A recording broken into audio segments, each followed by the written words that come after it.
here again, huh? There's a real nostalgic feeling to this place. Looks like you've been missing us. Duke! Did you come all the way to the entrance to greet us? Of course. I'm here to welcome you and our dear Miss Charlotte, whom our good head nurse recommended to me. It's an honor to finally meet the much-rumored Duke. Thank you for consenting to my visit to the fortress, sir. No need to thank me. But that said, I shouldn't be the focus of your interview. I trust you recall our agreement? Of course, of course. All right then, this way.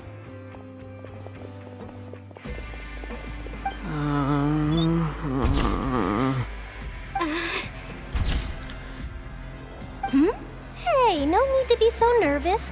I've already taken all the photos we need. Miss Charlotte, do these pictures really need to be published on the cover of the Steambird? It would seem that Miss Lorvine doesn't want her face to appear beside that of Mr. Jurier, Sir, please don't say things like that. But it looks like dear Mr. Jurier denies it. Might this interview be very important to you then? No, I just... This is my first time being interviewed, and I'm very thankful to the Steambird for... Now, I might not look it, but I actually did meet Mr. Edwin once. And I'll be honest, I enjoyed chatting with you more. You've definitely got more of that genius vibe going on.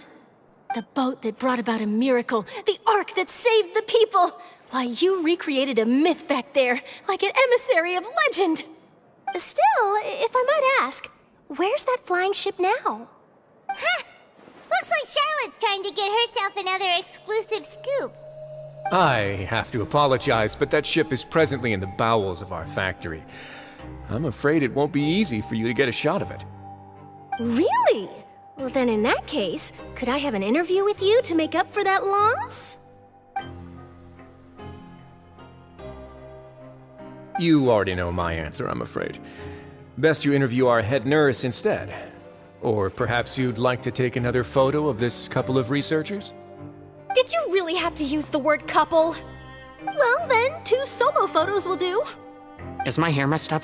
Please, someone help me have a look. Things sure are getting pretty lively here. We've seen this kind of thing before. Oh, seems like everyone's here. Would any of you like to try this new drink I came up with? Ah, Siegeween. Hey, Miss Charlotte. Why don't you, take some pretty photos of our head nurse? Sure. Come on, Miss Siegeween, over this way. Let's find a brighter spot. Huh? Sure. Do I have to smile? So, how have things been at the fortress? Same old, as you can see. Fontaine's undergone some changes, but this place is still more or less the same. Other than that flying ship, it got a tad too much attention, I think. That's why I decided to let the interview go through. We should direct more public opinions toward the behind-the-scenes heroes. Am I right, Mr. Jurier? Miss Lorvine? You're too kind, sir. I believe that you too should have your day in the sun. Not that you would want that, which is a pity. I'll just leave the spotlight to you two.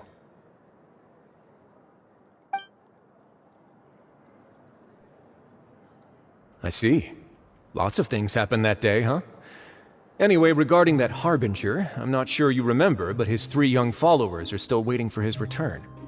He sure did win them over, huh? I'll tell them that there's good news and bad news.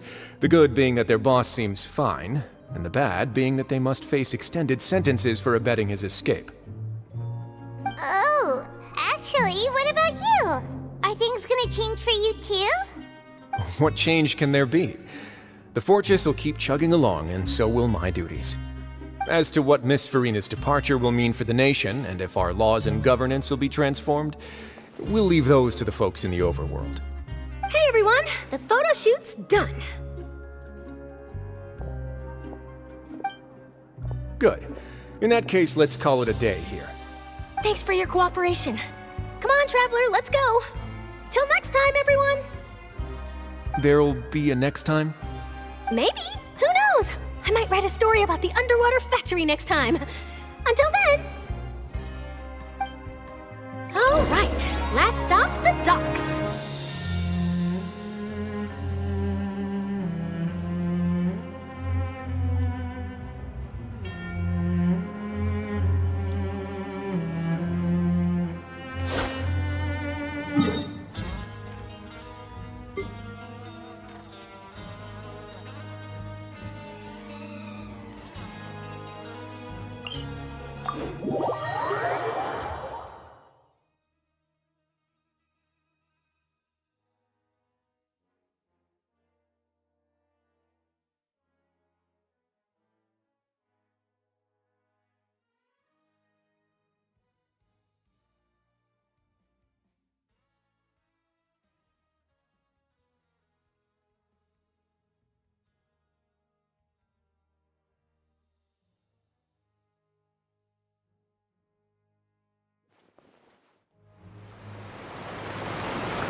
Navia mentioned that she stayed in touch with Linny and the others after working together. Apparently, they've been at the docks distributing these strange pockets the whole time since. Traveler, Paimon. Ah, and Miss Charlotte, too. Would you like a magic pocket? What sort of gadget is it? It's a wondrous bag that can be used to carry many things. The water level has returned to normal, but if you see any of your things floating around, you can use this to carry them. Or you could trick a friend into doing it for you. Trick a friend? I wonder which of my friends would fall for that.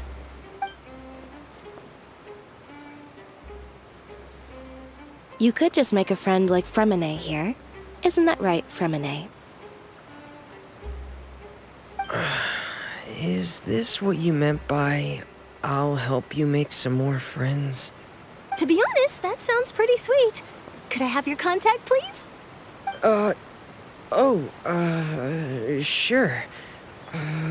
Please, write down my address. You sure are working hard to help Fremine socialize. He was the one who proposed doing this. He even wants to assist in our magic shows. Yes, I was planning to first introduce Pear as an assistant, and later Fremine himself. In the future, I think we can leave underwater escape magic to him too. That said, would anyone want to see a diver escape underwater? Oh, it'll work out. Every journey begins with the first step. He'll become a part of our show eventually. Lynette, could you come over? Miss Charlotte says she wants to take a picture of us. Got it. My, that Charlotte is rather perceptive. She got rid of everyone the moment she realized I had something to say to you. Father says that you did a great deal during the latest events. She's very grateful for your contributions to Fontaine. That's all right. We were more than happy to help. So, what's she doing now?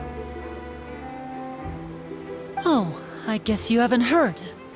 Well, after Lady Farina left, Father and Monsieur Neuvillette opened negotiations, during which he gave Fontaine's gnosis to her as a diplomatic gift.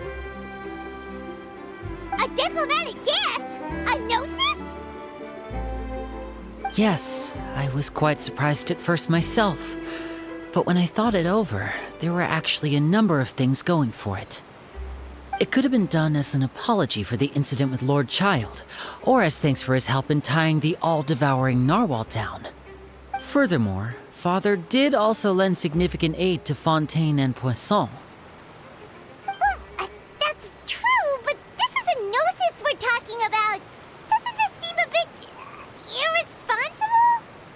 I would agree, but I've also heard that it seems that Monsieur Nervulet has had a significant change of heart regarding the matter. So there's some reason for this that only Nervalet knows about? I suspect you'll have to ask him about that yourself. Ah, yes, speaking of which, I did see him strolling around the entrance to the Fortress of Meripede a while back.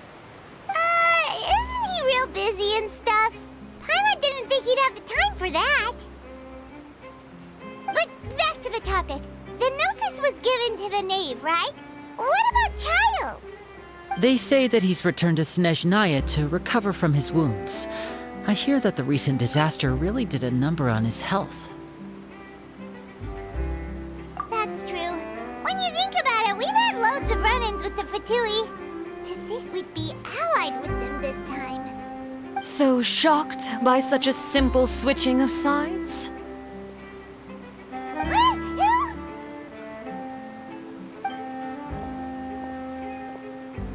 Father! Well, what do you know? Come to the docks to see how my children are doing and meet the Traveler by chance. Please do not pay my accomplishments in Fontaine too much mind. I would have done them regardless. Are you going to take the Gnosis back to Snezhnaya? That is our duty as Harbingers, yes.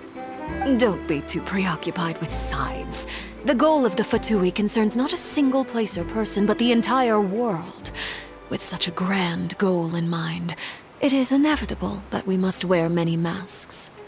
Switching my masks is something I've always done. Well, that depends on many things.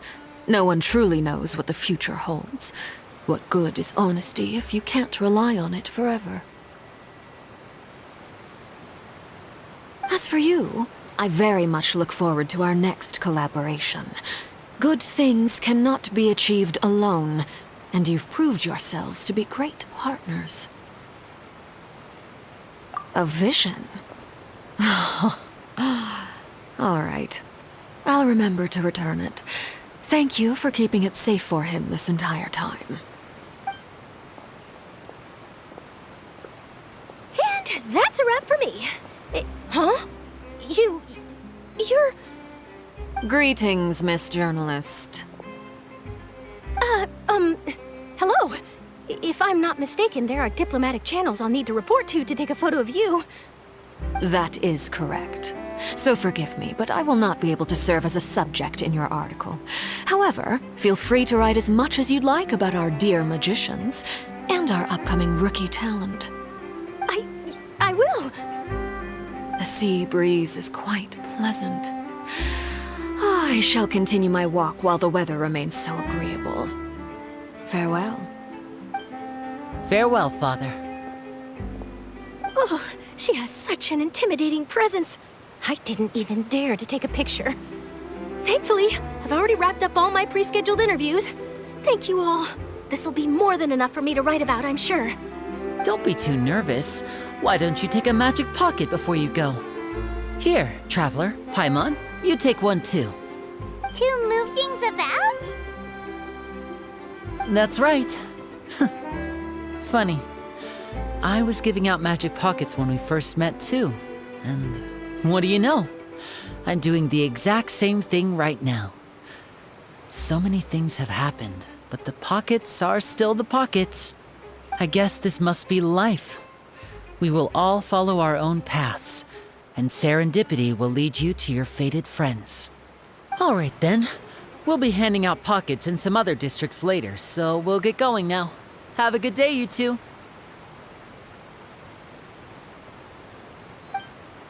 Well, guess we sent Charlotte, huh? Shall we go see what Neverlette's doing? As long as he's not so busy that he doesn't have time to chat anyway.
are here, Neuvillette. Paimon didn't think you were going to have free time this hour of the day. Really? Oh, I suppose you must have met Mr. Linney.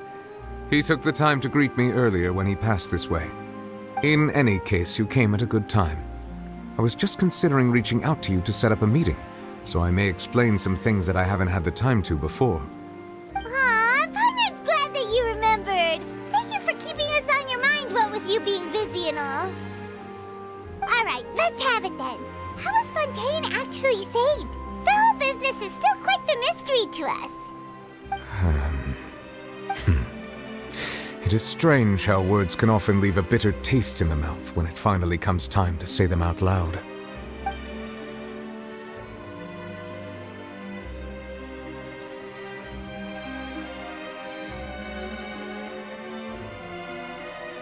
Whoa. So that's what happened? Focalor destroyed the divine throne of the Hydro Archon and restored your power to you, transforming you into a fully fledged elemental dragon sovereign. But Paimon still doesn't quite get what you did to save the Fontanians from dissolving. For me, the authority of the ancient dragons refers to absolute control over the hydro element. Fontanians were incomplete humans born of Egeria's use of the power of the primordial sea, with constitutions similar to that of mimics. But so long as those primordial energies remain within them, I could use the ancient dragon's authority to grant them true blood, after the fashion in which life was first brought into being on this planet. In other words, when I gave my verdict, Fontanians became true humans, and thus would naturally no longer be dissolved by water from the primordial sea. Focalor must have counted on you to make that decision as well. Your verdict was the key to making the prophecy appear to have come true while saving everyone.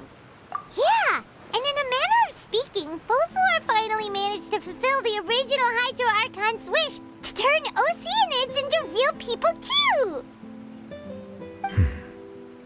It seems from your expressions that you still have more things you wish to ask. Ask away. I will tell you the truth as I know it. I have investigated his case along many avenues, and I have learned that he once fell into an unknown chasm when he was young. There, by chance, he awakened the all-devouring narwhal. But whether it be by sentiment or reason, that should not have been enough to consider him the root cause of the disaster. At most, he would have had tangential liability.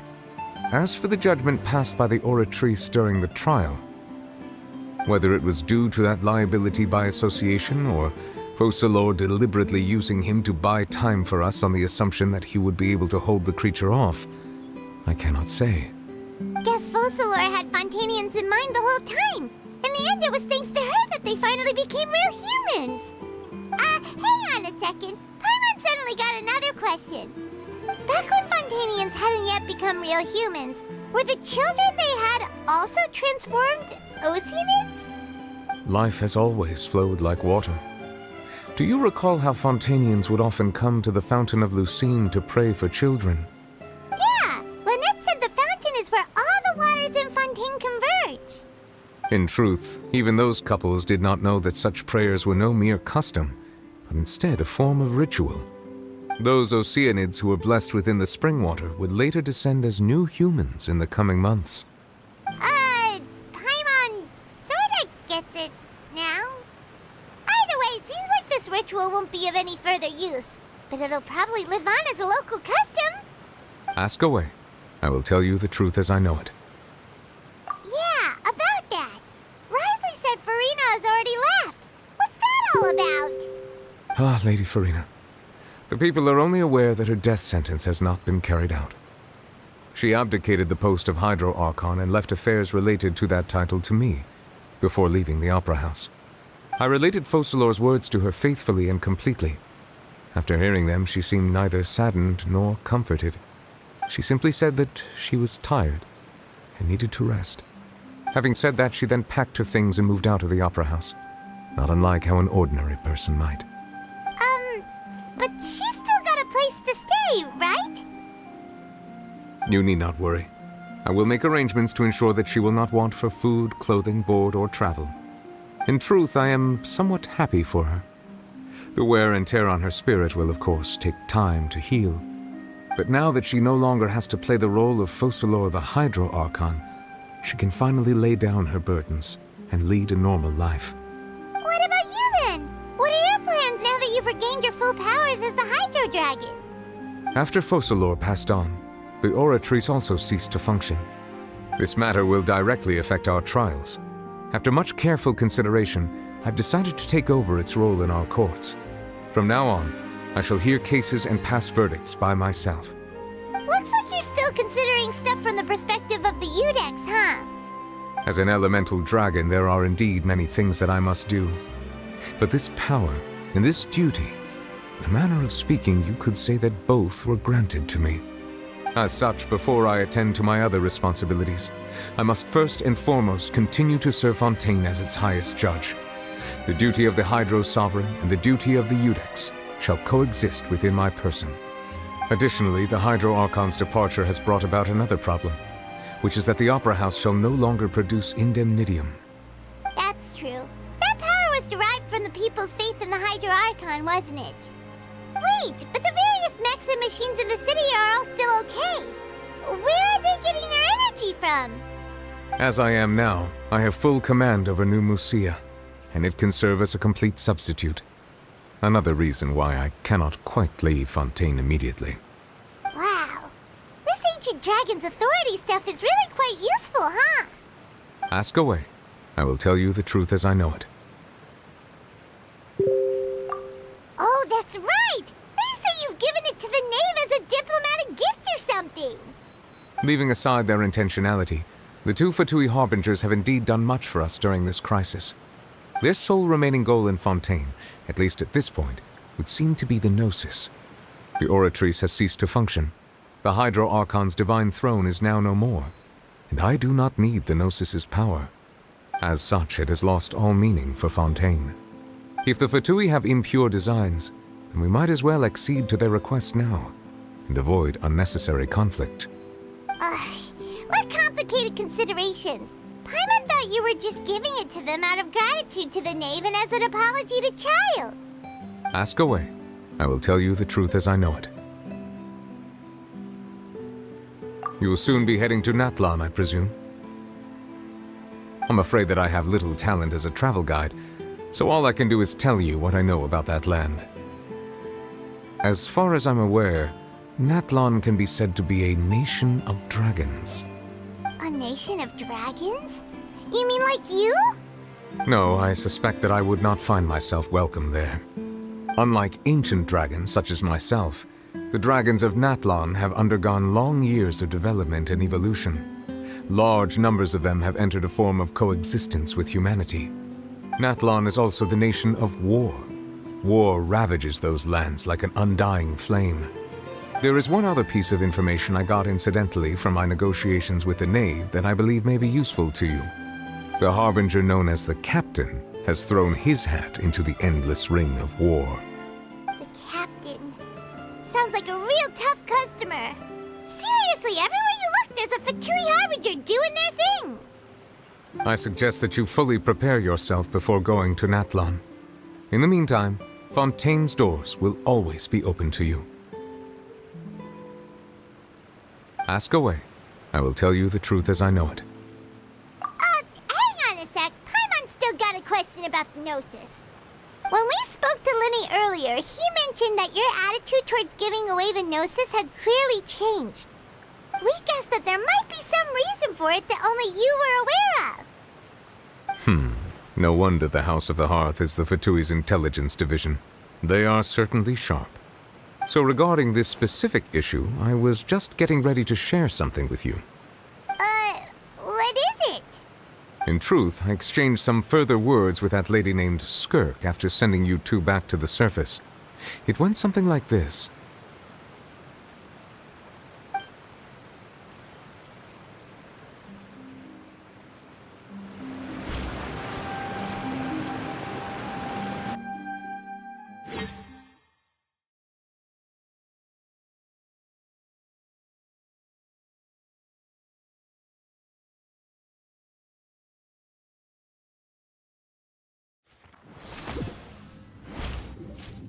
Well, we're going to head topside to see what's going on. You hurry over soon as well, all right, Nervalet? What next? The all-devouring narwhal isn't here, so I'm no longer getting any interference. I can finally catch the scent of your power, what it's made of. It is the authority of the planet's primordial dragons, but with something very similar to a god's curse mixed in. It's quite a novel blend. I'm sure I've encountered something like this before. What was it again?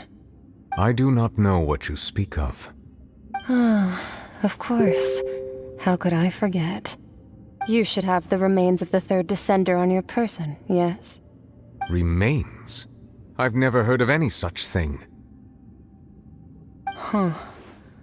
According to your parlance, I believe it may be called a gnosis. Well, that much is true. After Focalor's divinity faded, she handed her gnosis to me. But I fear I have never heard of it described in the manner that you just did. I've been training with my master, the Fowl, ever since I was young, and I have never returned to the surface since. So most of the information I possess, I got from him.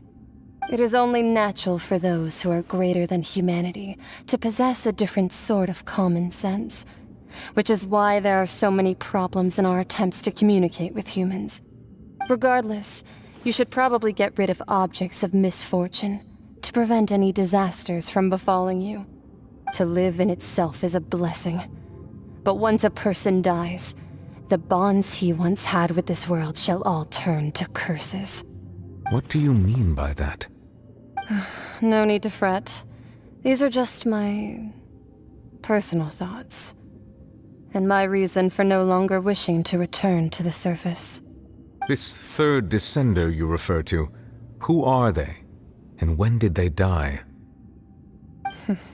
Master never mentioned them to me. Perhaps it just wasn't that important for me to know. If you're interested, though, I could ask him. I'll be sure to pass the answer on to you next time. Next time? You believe we will meet again? I do. Wait. I have a disciple of my own, don't I? He can be the messenger then.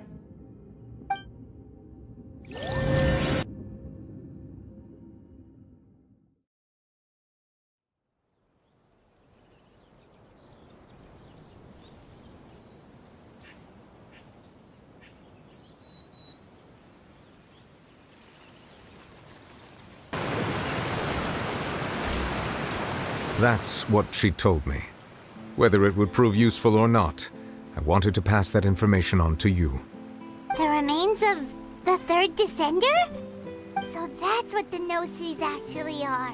Paimon just thought they looked like chess pieces. How could they be a person's remains? All the same, assuming that there was no misunderstanding or special metaphor at play, that is what she meant to say. And she said that it would bring misfortune and that you should check it, which is why you gave it to the Fatui. If she speaks the truth, then I would simply be putting Fontaine at unnecessary risk by keeping it here.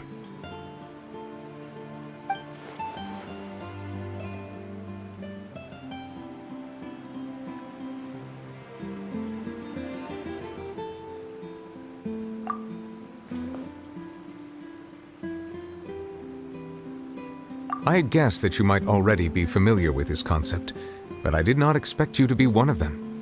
That means that the Gnosis, which are exceedingly element-compatible and can even enhance elemental abilities, do indeed come from the third descender. I wonder, does your body also possess similar properties? Like being able to use elemental powers without a vision. That does sort of count as special compatibility, right? No, let's not think about this stuff right now. It just feels creepy. Comparing the Traveler to the dead third descender and all. That's what you say, but this topic still feels like bad luck. Once Child recovers, let's get some more answers out of him. Or go look for his master and get the answers that way. I too believe it unwise to make too many blind guesses when information is lacking. The same is true of being at court. All right. Whatever the case, it seems like the crisis here in Fontaine's over for now. Yes, All of Focalor's efforts were for this moment as well. But she sacrificed herself in the end as a god, and she suffered through all those years as a human. Was that really what she wanted? I suppose that would be the mystery of a god's will. I suspect not. But once in a while, I too would guess that if wishes were like the clouds in the sky, they will one day return to the earth as raindrops. Life flows like water, and rain is the final answer. The water levels may sometimes tilt one way or another, but the rain falls fairly upon all. And what, ultimately, is the difference between the rains that fall upon all of us?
Commissions? Specifically one with a huge Moor attack, perhaps?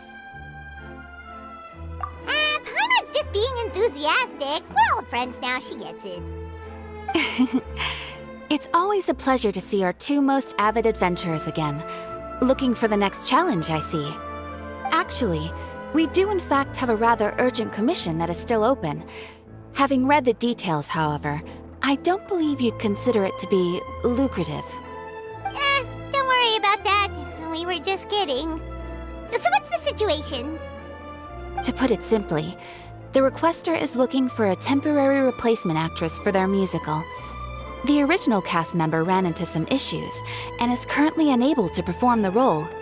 But the troupe has also been experiencing some financial difficulties, so unfortunately they cannot afford to pay the replacement actress. That does sound like a tricky situation. So basically they're looking for a volunteer? That's right. Our adventurers reached out to many actresses, but none of them were willing to take the job. There are only a few days left until the performance.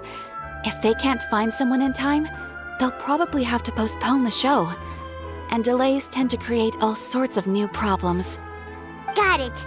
Oh, this one's a doozy. What do you think, Traveler? Any ideas? Even if we took the commission, neither of us have any experience starring in musicals. If you're interested in helping, why not start by having a chat with the requester? He's right over there. Maybe you can't fill the role yourselves, but you might be able to help him figure out another solution. Maybe there's something he hasn't thought of. Oh, it's that guy, huh? No wonder, he looks like he just ate a sour lemon. Paimon approves! Let's go! Hello there! Are you the guy looking for a new actress? Wait, I know you two! Are you really willing to act in my musical? Wow, sounds like we're pretty famous in Fontaine already. But to answer your question, neither of us have any experience in musicals. But we heard that you're in a bit of a bind, so we figured we could at least try to help you think of a solution. Ah, I see. It's okay. I knew that asking for a volunteer was a long shot. If we can't find someone to step in, we'll have no choice but to cancel the show. It would be such a shame.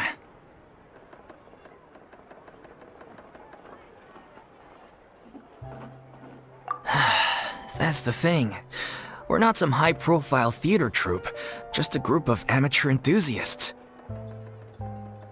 All our sets and props are very crude. We're grateful enough just to get an audience, never mind ticket fees.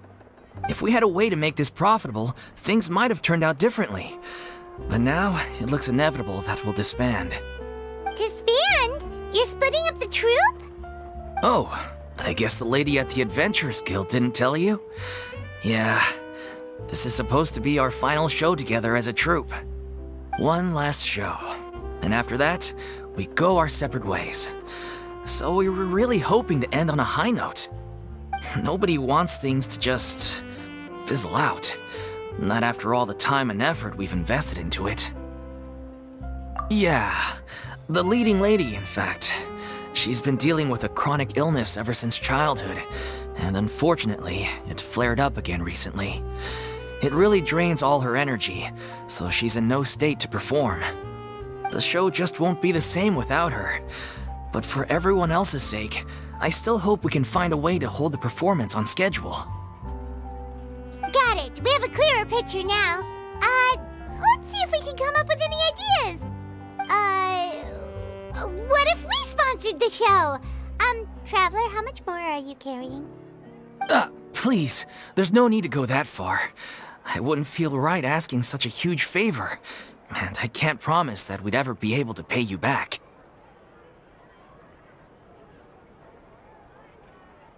Good point. If the actress just goes through the motions for the Mora, that's not exactly rescuing the show. We should find someone who will put on the best performance possible. Oh, wait! What about... you know who? That's how you know we're the best of partners. Anyway, she should have all the free time in the world right now. She's really good at performing, and she was once super popular with the crowd. Performing in a musical should be a piece of cake for her. Who are you thinking of? Sounds like someone famous. Her? You're... That was a joke, right? Nope. Paimon doesn't actually know if she's performed on stage before, but Paimon's pretty confident that she'd be really good at it. You're not wrong there. She has actually performed in a number of big-name shows before. They were one of the reasons she was so popular. But even if she's no longer the Hydro Archon, it's not like she's suddenly a commoner. She's still an idol to many people in Fontaine, including myself. I just think Lady Farina might feel a bit out of place in an amateur troupe like ours. Well, yes, but... Fair enough. I mean, if she was actually willing to, then of course I'd be honored to have Lady Farina star in our show. I'm sure the rest of the troupe would be delighted too. I'm sure everyone in our troupe has probably dreamt of performing on stage with her one day. Of course, it all depends on whether she's interested. She might consider this opportunity beneath her. No point in stressing about that. We'll only know if we ask her. And besides, things are different now. There's no reason for her to be all high and mighty anymore. Thank you for your help. I guess I'll just stay here and wait for the good news. Good luck. Wait, where does Farina actually live nowadays? She used to live in luxury at the Palais Mermonia, but she's, moved out, right? As it happens, I have her current address here. I can provide it to you.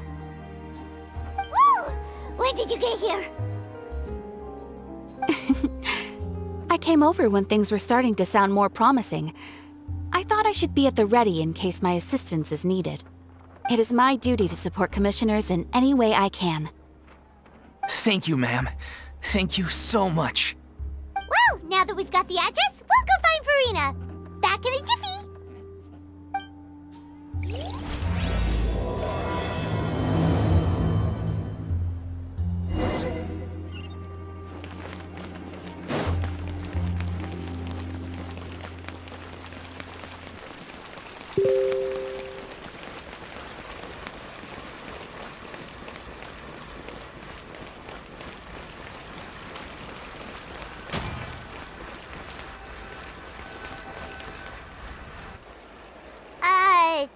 Did Catherine really give us the right address? She lives here?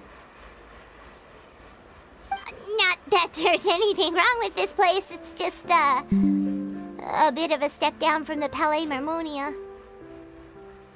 You know, it's common courtesy to make sure the homeowner isn't in earshot when you're denigrating their abode. Ah! Okay, when did popping out of thin air become all the rage? First Catherine and now you? I was just out on a shopping trip. I ran out of macaroni, so I went to grab a few more bags.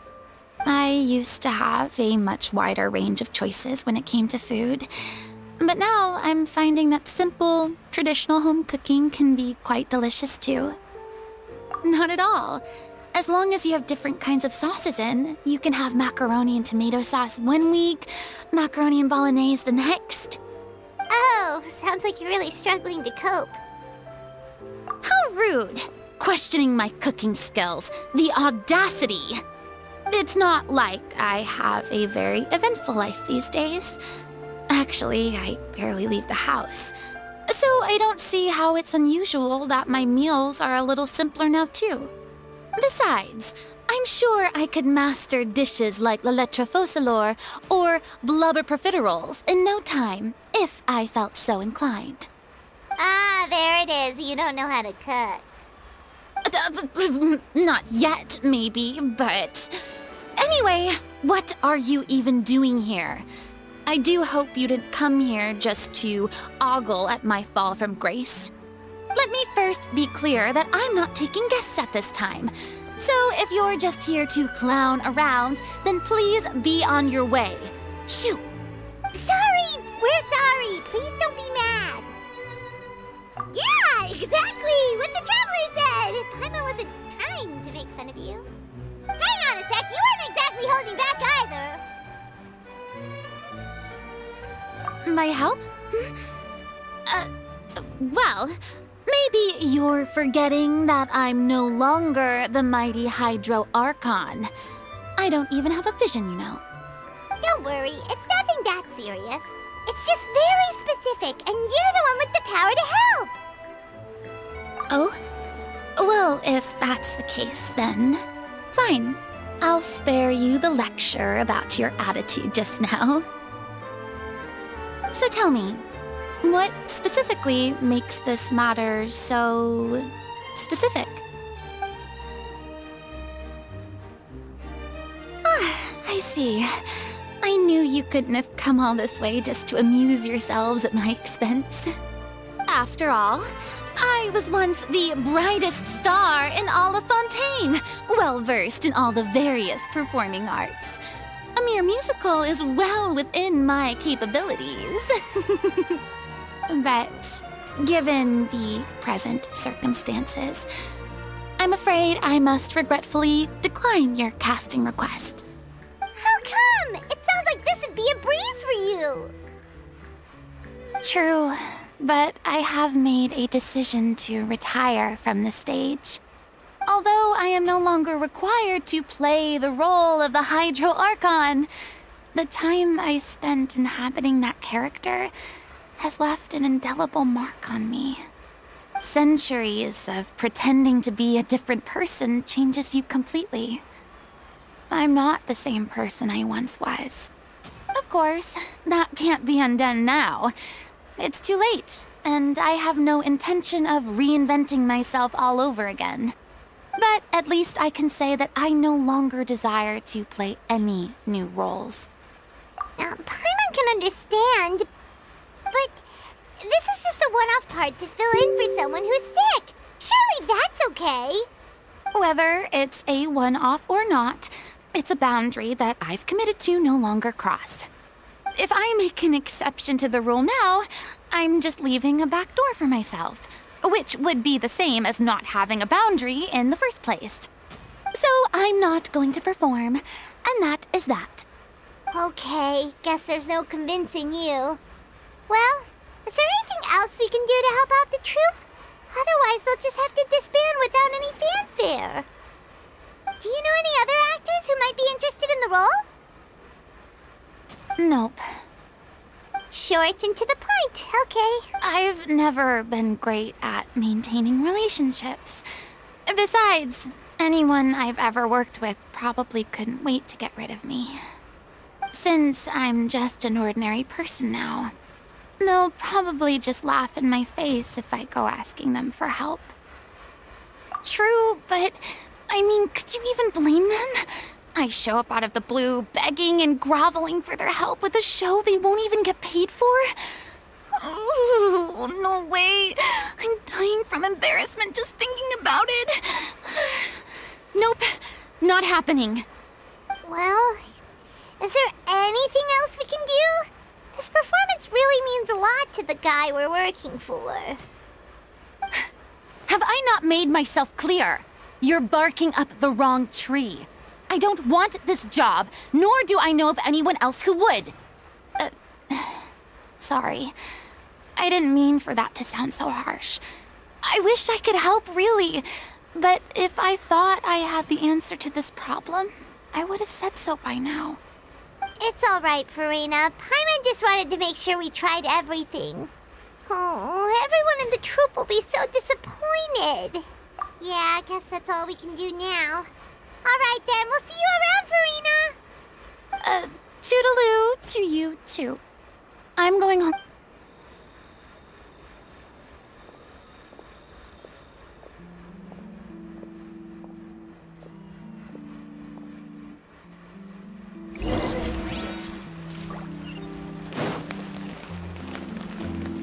It's too bad, but we have to respect Farina's decision. Maybe the thought of performing brings up too many painful memories now.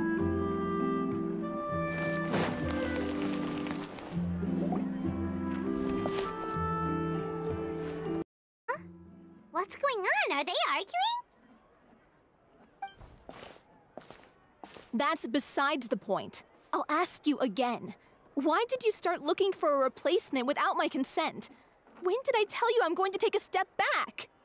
You didn't need to say it. We've known each other for how long now? We know the signs. You never tell us about your illness, even when it's clearly flaring up. And that gives you the right to make a decision on my behalf? After you left, the troupe's lead actress came to the adventure. She believes that she's healthy enough to perform. Excuse me, but can you both take a moment to discuss something else for now? The adventurer assigned to your commission has returned. Sorry, I was just dealing with a little misunderstanding. So, how did your conversation with Farina go? Sadly, it's a no from her. We tried to persuade her, but she wasn't happy. I don't want to play the role for personal reasons. I see. Well, circumstances have changed a little, so maybe that's not such bad news after all. You see, our leading lady has just informed me that she's well enough to make it to the show after all. Staging the musical with the full original cast was always the dream, of course. Oh, right! Sounds like everything worked itself out then. Yeah, she'd be livid. We'd get the scolding of a lifetime. Jeez, is Lady Farina really so harsh with people? Only joking, calm down. So, guess we can consider this case closed now, huh? Despite the fact that we failed to complete the commission, we were still racking our brains for ideas on the way back here. Look, there's no point arguing with you about this anymore. You've made yourself very clear, so I'll stop looking for a replacement. This is the last chance we have, though. If your illness flares up again, there won't be time to find anyone to replace you.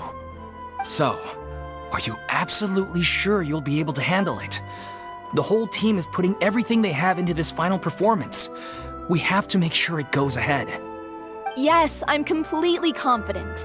I've been taking a new medication from the doctor, and it's working brilliantly. I'll definitely be able to tough it out until the performance day. I share everyone's desire to commemorate all our years as a troupe with a proper farewell show. So the last thing I want is to be left out. Every one of us thinks of this troupe as their home, myself included. You're right. I'm sorry. I let myself get too worried about the show. I should have asked for your permission first. All's well that ends well. Sounds like the show will go on. Sure.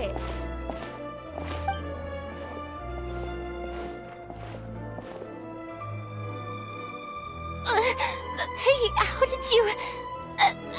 I was just passing by because I realized I forgot a couple of items on my shopping list. All right, I'm coming. No need to drag me.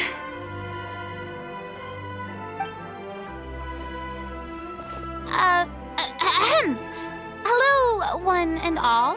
I couldn't help but overhear your conversation just now. Farina? Didn't you say you were gonna take a rest at home? What are you doing here? I was just ever so slightly concerned about the situation you mentioned.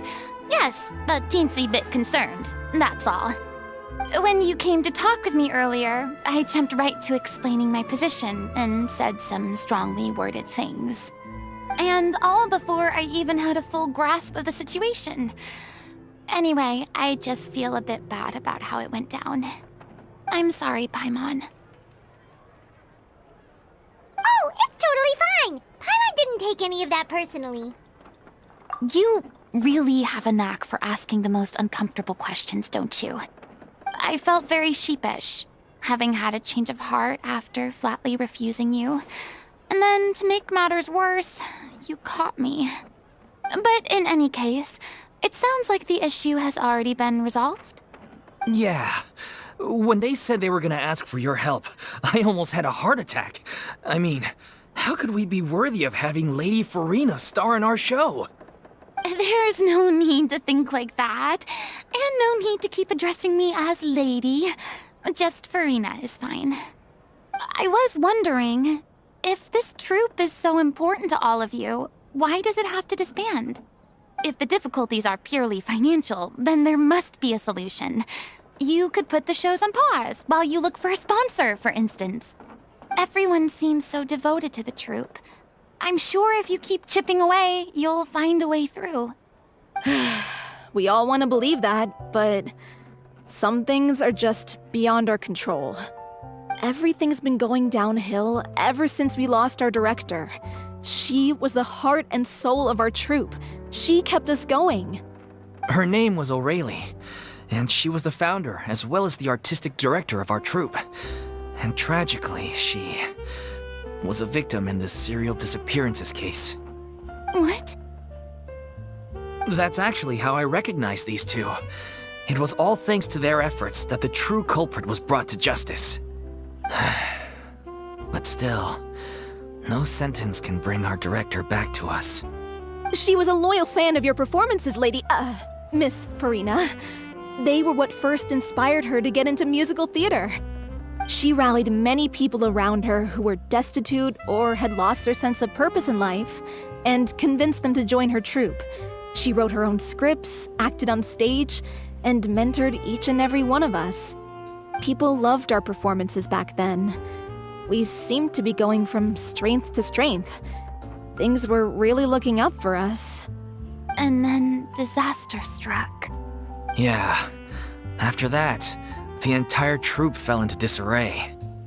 None of us know anything about script writing, let alone how to handle the business side of things. We've been doing the best we can. But despite our efforts, things are slowly but surely falling apart. It's agonizing.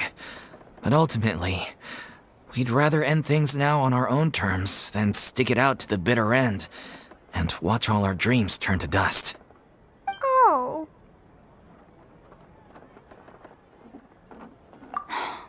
What a terrible waste. A gifted artist from humble beginnings who achieved so much and no doubt had much more to give. And then her life was so cruelly taken. I suppose it's fair to say then that this final show, besides being your farewell to the stage, is also your final gift for her? Yes, exactly. We all miss her terribly. Well, good thing I followed the Traveler here. After hearing this tragic tale, I can no longer stand by and do nothing. Farina. I know what you're thinking, but I by no means plan to cross the boundary I've set for myself. Besides, they're no longer looking for a replacement anyway. I can, however, provide some artistic guidance from the vantage point of a highly experienced audience member. But only if you feel this is something that would help, of course. Oh, most definitely. We'll take any guidance that you can give. We unfortunately don't have any budget for a consultant, though. Will that be a problem? I don't need any compensation. All I'd ask in return, if you're willing, is that you tell me some more about the life and work of your late director. Something I've begun to realize since my departure from the Opera Epiclese is that there's a lot you don't see when you observe everything from on high. The law only judges criminal behavior and does not weigh human emotion. The court's verdict can settle the question of criminal liability, but what about all the unresolved emotions of the parties involved? What happens to them?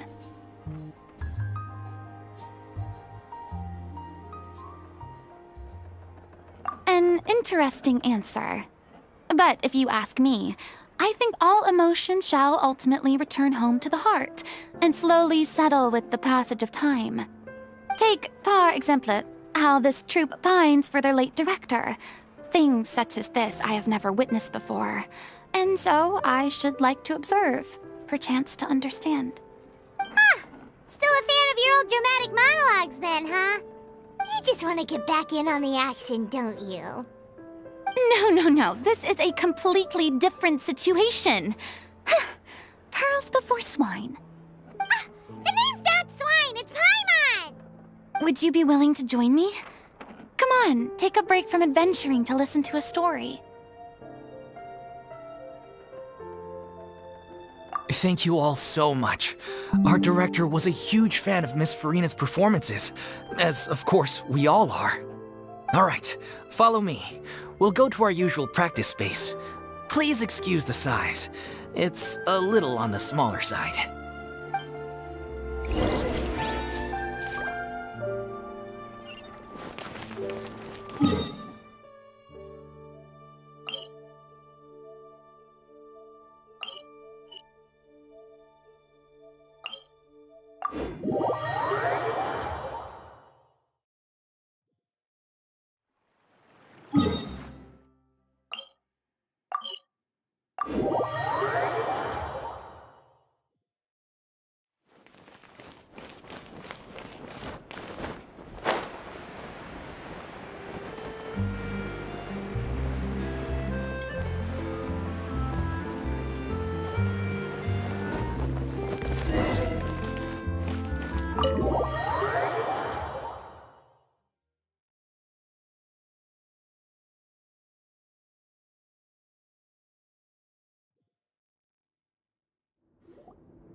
Huh? Lady Farina? What's Lady Farina doing here? Hello all. Allow me to explain. As of today, Miss Farina will be supporting our production of The Little Oceanid in the role of artistic consultant. These two over here are the ones that made it possible. They kindly reached out to Miss Farina on our behalf. I'm sure they need no introduction. You bet! That was the trial of the century! You helped bring our director's murderer to justice. We can't thank you enough. Oh, please don't mention it. We're just here to join in on the fun. So, you were saying The Little Oceanid? Yeah, that's the name of our final show. It's an unfinished script left behind by our director. One of our greatest regrets is that she never got to complete it. So, if we can bring it to the stage and make it a successful show, we can all take some solace in that. Wait, but if it's not finished, then... Yeah, we've been battling issues on every front trying to realize this dream. Anyway, let me give you a quick summary of what the story's all about. The protagonist of the story is a young Oceanid who transforms herself into human form, despite the protests of her family. She longed to live just like any other human. And sure enough, she found friendship and even love. Everything seemed perfect. But one day, her true identity was exposed, and her world came crashing down around her. So far, so good. A classic tale. What happened after that? That's one of the issues we've been trying to deal with. Unfortunately, this was as far as the director got with her script. We need a proper ending so we can bring this musical to the stage. But people have different opinions on which direction to take it in. We still haven't decided between a happy ending or a true-to-life tragedy.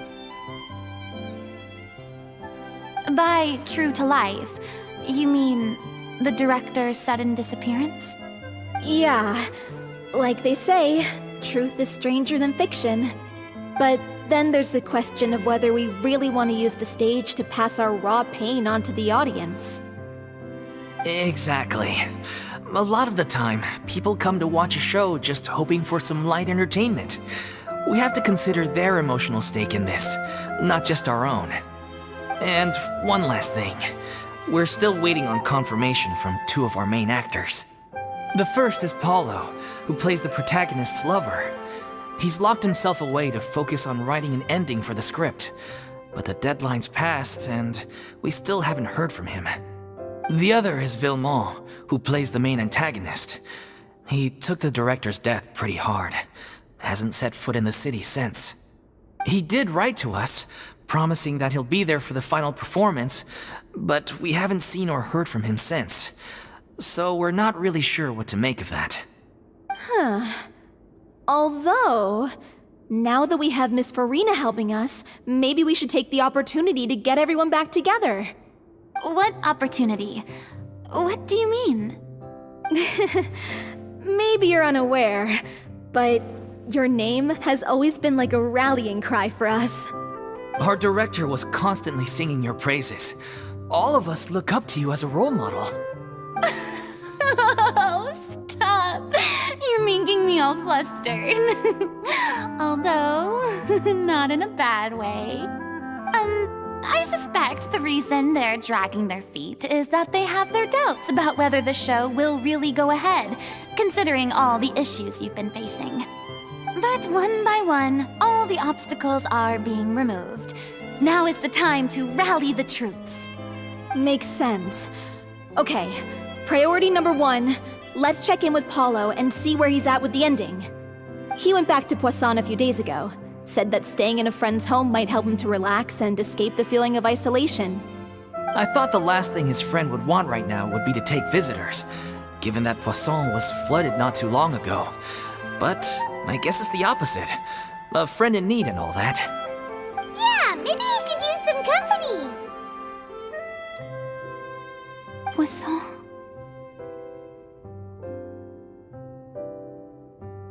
Nothing. I suppose my presence will be indispensable if we are to restore his faith in the show. So, allons-y. To Poisson!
If I remember correctly, this is where he's staying.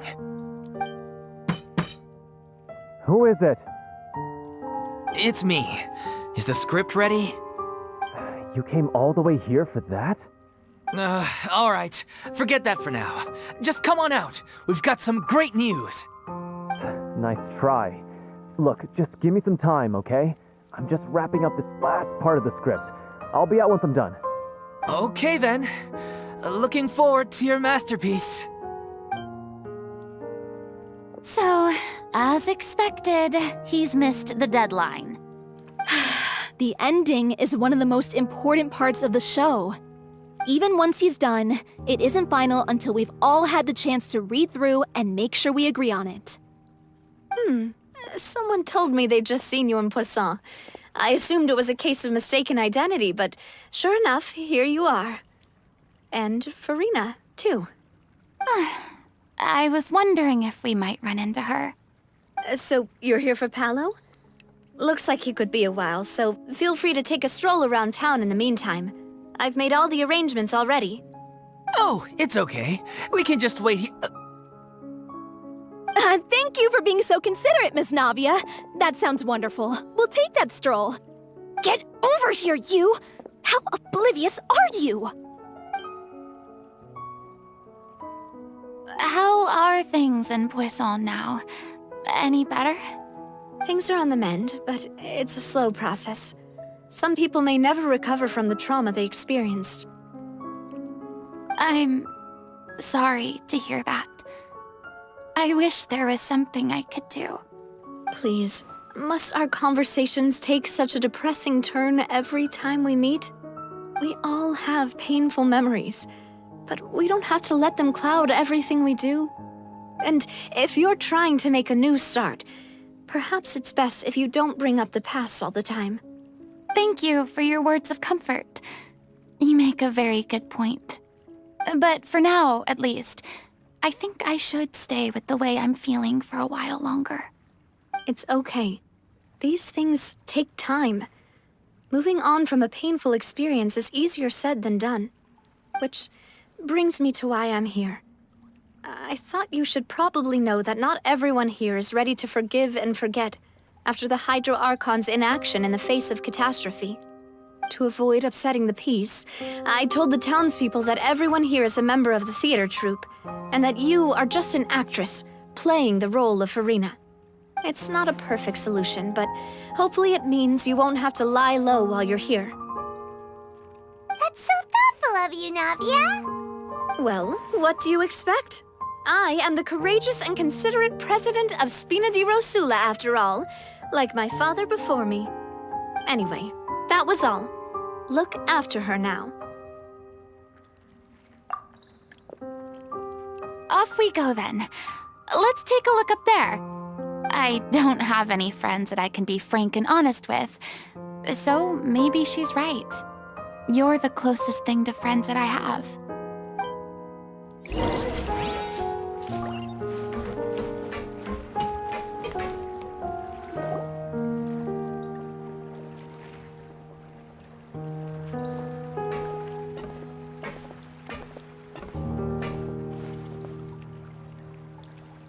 I'm so grateful that Miss Navia was so understanding. To be perfectly honest, I didn't know if I was ready to meet her. It's always easiest to just run away from your problems.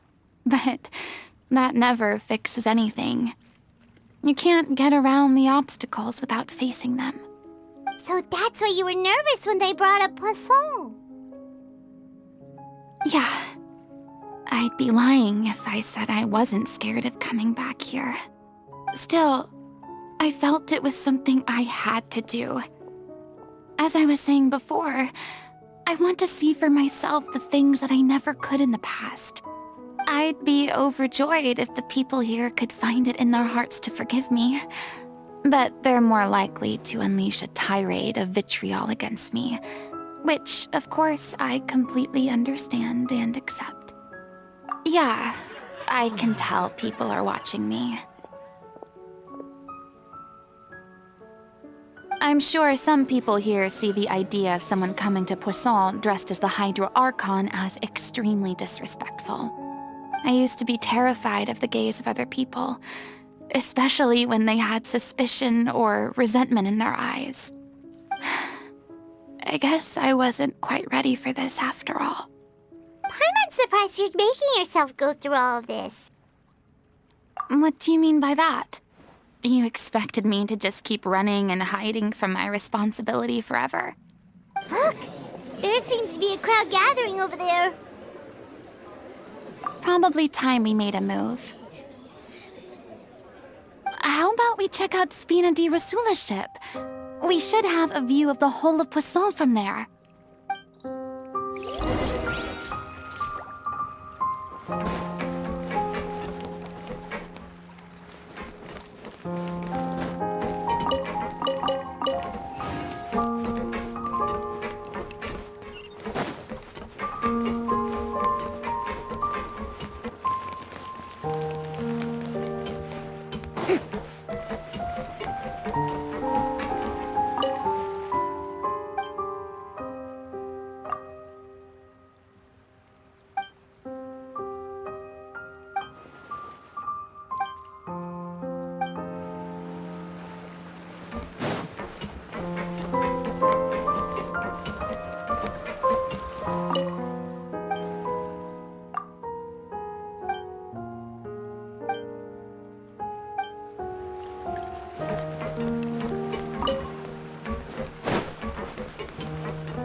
I'm sorry.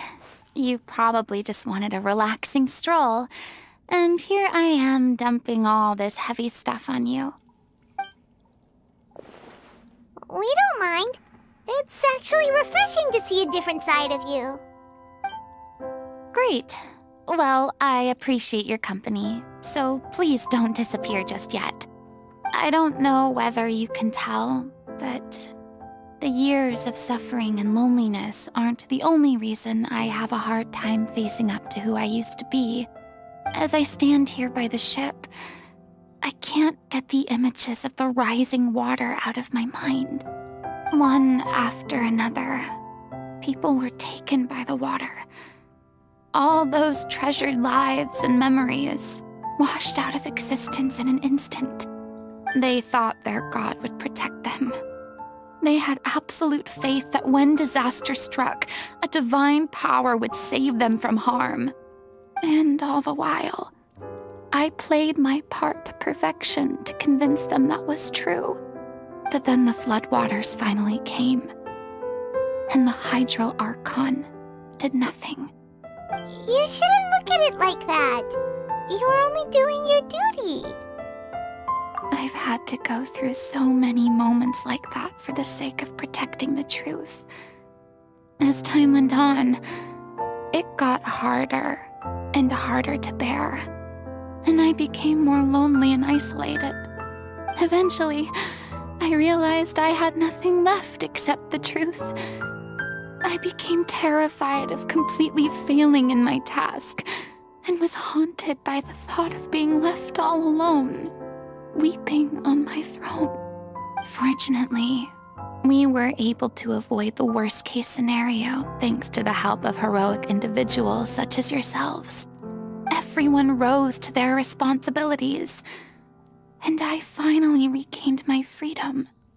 But on some level, freedom also means no longer being needed. I have no further use to people.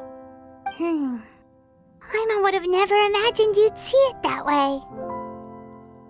A reward?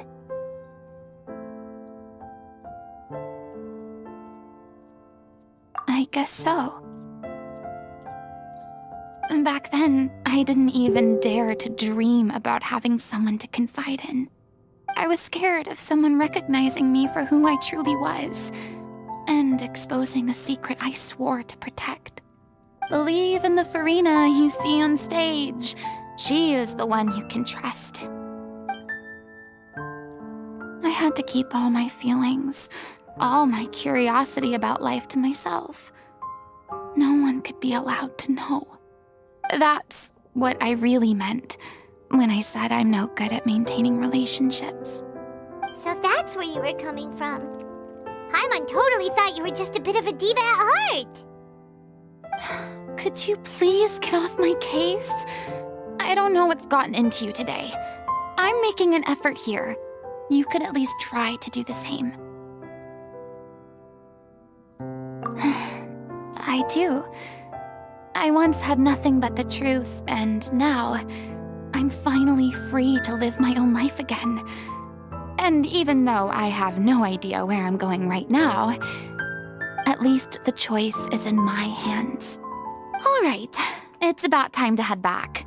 Paulo should have finished the ending by now.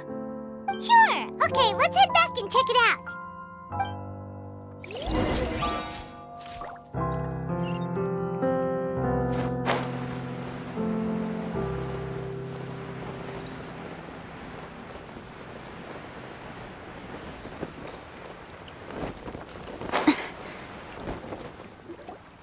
Didn't you say you needed to watch what you eat? You're supposed to be cutting down on fried foods, not wolfing down copious quantities of fish and chips, you know? Come on. It's not every day we get to dine at Spina di Rosula's expense. Can you believe how generous she is? I'm not about to pass on free food. Anyway, my character doesn't need to be slim and good-looking. That's your job. Are you kidding me right now? It's not your character's health I'm worried about, it's yours. I've spent my whole life battling the effects of ill health, and it kills me to watch you willingly ruin yours by filling yourself up with junk all the time. Oh no, looks like they're arguing again. We're back! Could you maybe put your differences aside for a moment? Ah, you're back. We've been enjoying Spina di Rosula's VIP treatment in your stead. Paulo's nearly done. We shouldn't have to wait too much longer. Great! So you were discussing your characters, right? We heard she's playing the Oceanid who turns into a human girl. What about you? Me? I'm an Oceanid too. He was originally supposed to take the form of a crane, but he outgrew that role. Well, the costume at least. So now he's playing the boar instead. Sorry. The boar's not a bad character, actually. He's the one who raises the little Oceanid, yes? That's right. He has some pretty memorable lines too, like when he imparts some solemn words of wisdom to the little Oceanid. If you become human, you can reveal your secret to no one. You will face suffering and loneliness. Is this truly what you want? Wait, that sounds kind of familiar. It's the most important line in the whole script. I think it's a symbolic statement about our director's life and legacy. She kept quiet about all the trials and tribulations she faced in running our troupe, allowing us to devote ourselves fully to performing. It was only after she was gone that we realized how tough her job really was. You mentioned earlier that the troupe is like your home. Yeah. I was born with an incurable illness, and once my family found out it couldn't be treated, they decided they didn't want me anymore. I spent some years taking whatever work I could find and trying to manage my illness with various medicines. But whenever I had a bad flare-up, I'd be lying in an alleyway for days at a time. It was like that until the director found me one day. She told me I had a great voice and asked if I was interested in studying singing from her. I said yes. She took me under her wing, taught me to both sing and act, helped me find Mora for my meds, took care of me when my condition decided to flare up. I know it was all a huge burden on her. She sounds like a really incredible person. She really was. She gave everything she had to her troupe and the people in it. All of us were so proud to call her our director. I was a lost child too when she found me. As the child of a murderer, my parents weren't around when I was little, so I got sent to an orphanage. The other kids were always picking fights with me. They'd say things like, "Come on, you must be pretty tough if you're the son of a murderer." It was just to taunt me, though. I was an easy target, and they knew it. One day, I got beaten up so bad that I just couldn't take it anymore, so I ran away. I lost all faith in humanity by that point. Thought the whole world was out to get me. Let me guess. Fortunately, the next person you ran into was the director. Yeah. For the first time in my life, I was somewhere I felt safe. And I promised myself I'd stay here until the day the group parted ways. The day you hoped would never come. How times change. Oh, you're finally done? Get your butt over here. There's someone I need to introduce you to. This is our new artistic consultant, Miss Farina. Farina? The Farina? Oh my god, how did you manage to wrangle that? Please, the honor is all mine. I was profoundly moved to hear about your troupe and your wonderful director. I just wanted to do something to help. Same here. Even so, this is just... Oh, wow. I'm sorry. I'll try to calm down. Now, where was I? Ah, yes, the script, of course. Let me give you a rundown of how the story unfolds in my version of the script. I'm sure you're already familiar with the beginning of the story. A little Oceanid decides she wants to become a human, against the wishes of her family. She finds love and friendship in the bustling city. But then, disaster strikes. The people start to notice that all the fresh water in the surrounding area is slowly disappearing. The soil is becoming arid, plants and flowers are withering, and the people begin to panic. The little Oceanid, Cleo, and her lover decide to do something about it and investigate the truth of the matter together. In the end, they discover that all the waste and pollution created by humans over the years has caused the fresh water to flee the land, as if driven by a consciousness of its own. Consciousness? You mean the water is sentient? Water as a conscious entity. There's actually quite a few stories that explore this theme. Since the little Oceanid is a water spirit, she immediately understands how the water is feeling. She then tells her lover about her true identity, as well as the truth behind the crisis. Her lover accepts her for who she is, and works with her to find a way to bring the water back.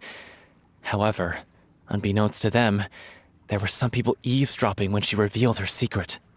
The little Oceanid is accused of being directly responsible for driving the water away, and faces the greatest dilemma of her life. And then? In the end, she makes the brave decision to sacrifice herself to save her lover, and the rest of humanity. Huh? But didn't they all treat Cleo like a villain? Why would she want to save them after that? Well, she mainly wanted to save her lover, plus everyone who'd stood up for her. Through her love for her human partner, she was able to find an even greater love, one that extended to all of humanity. Surely the biggest strength of Cleo's character. There's actually something else that bothers me. You know the protagonist is supposed to represent the director, right? And she never had the chance to become a hero in our world. If we're serious about dedicating this show to her memory, we should make the ending as true to life as possible. What about if the little Oceanid is hounded to death by people who hate her, her lover makes sure her secret never gets out, and humanity continues down the path to extinction? That sounds like too cruel of an ending to me, and perhaps a little irresponsible to present to the audience. That ending would be a perfect mirror to Director Aureli's death, both arbitrary and meaningless. On the day when she went missing, Director Aureli had instructed us all, somewhat out of the blue, to leave the court of Fontaine and wait for her outside the city. We waited and waited at the rendezvous point, but she never came. By the time we returned to the city, she disappeared without a trace. We looked for her. The Gardamex looked for her, but she was nowhere to be found. Increasingly, all the signs seemed to point to her being the latest victim in the serial disappearances case. The director was the kindest soul in the world. Yet she was senselessly sacrificed for the sake of a so-called experiment by someone who had nothing to do with her at all. But doesn't the way she suddenly told you to leave the city suggest that maybe she had some sense of what was about to happen? It almost seems as if she was moving you to safety. I've been trying to follow up on that ever since, but all my efforts so far have turned up nothing. Villemont might know something, but he won't open up to me. Villemont? The one who's playing the role of the villain? Yeah. He's been overwhelmed by grief. I think the director's death hit him hardest of all. Grief? Guilt, more like. Also, I have a hard time imagining that anyone took it harder than me. Because, well, speaking of the play being true to life, I was deeply, madly in love with Aurelie. What? You kept that one quiet. It's time to be upfront with you all. No more keeping secrets from each other.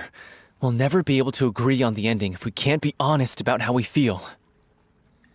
I did tell her how I felt once, but she turned me down pretty much straight away. She said that we were all like brothers and sisters to her, and she'd never considered us as potential romantic partners. Not that it came as a shock or anything. It was what I was expecting to hear. So I told her I'd always be there for the troupe, and I'd always be there for her. I said, maybe one day in the future, when everyone's settled into their own lives and on the up and up, and managing the troupe no longer required her constant attention, well, maybe then she could reconsider what she really wanted in her life. And now, that day will never come. Oh, Paulo. So if I'm the one writing this ending, then I'm gonna make sure it does right by Aurelie. I won't let anyone get in the way of that. In that case, you have to straighten things out with Villemont once and for all, face to face. We've all had our differences of opinion over the ending, but those two have never seen eye to eye on anything. One of them has to compromise if we're ever going to reach a final decision. Well, if that's where we're at, looks like it's time to go visit Villemont. Are you ready to face the truth? Honestly, I'm slightly terrified. But for the sake of our final performance, I'll do whatever it takes. Funny you should ask, though. You really do get what I'm going through right now. I certainly do. Come on, everyone. Hello.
Being too popular can be such a hassle. Who knew the people would adore me so much?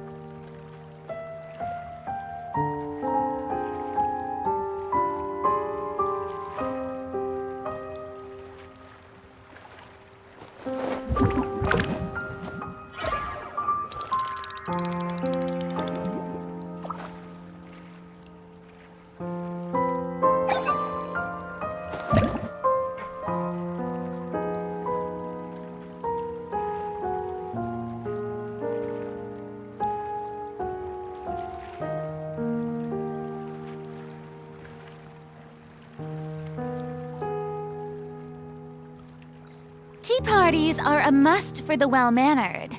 If you'd like to learn the proper etiquette, I'd be happy to teach you.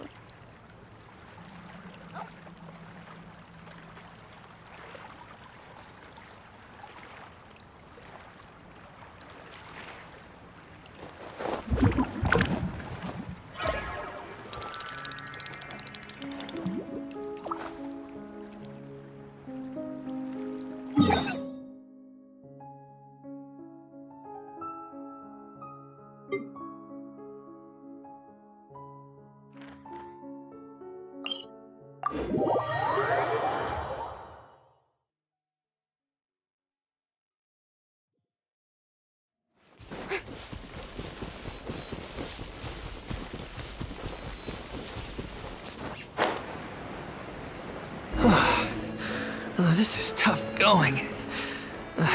Delphi, are you sure you can manage in your condition? I could ask you the same question. Try to keep up.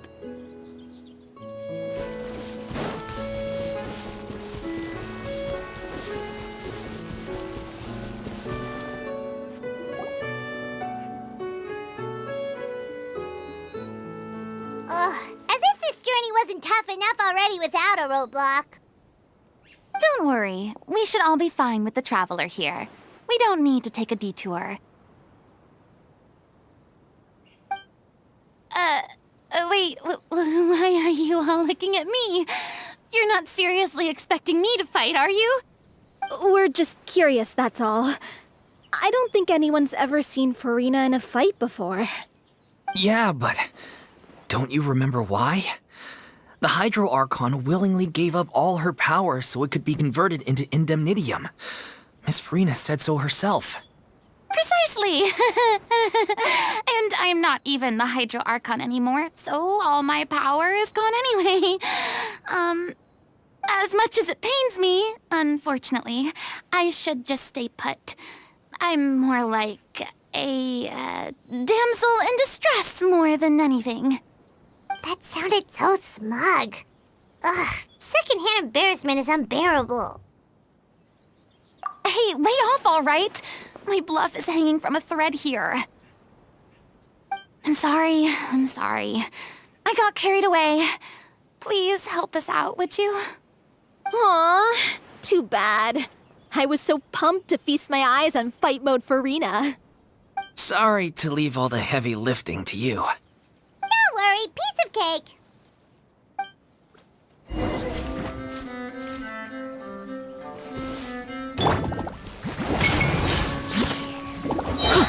Teamwork is dreamwork!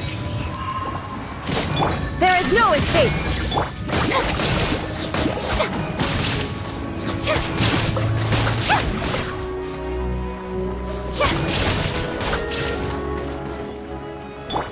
Shine down!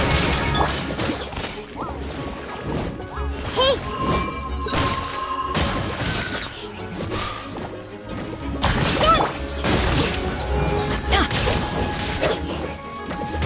Let's light it up!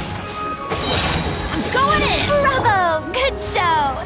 You certainly live up to your reputation. Yeah, thank you. Anyway, the path is cleared now, so onwards and upwards.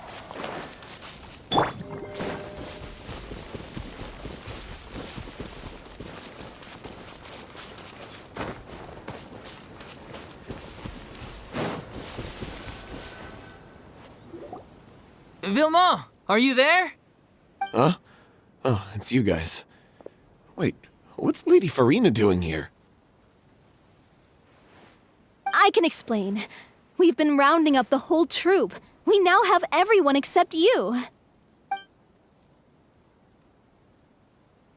So, you think knowing the truth about the director's disappearance will help you write an ending to the script that pleases everyone? I care just as much as everyone else about making the Little Oceanid a success. That's why I wanted to wait until after the show. If I open this can of worms now, I just don't want to make things difficult between us. We're supposed to be a unit when we're on stage.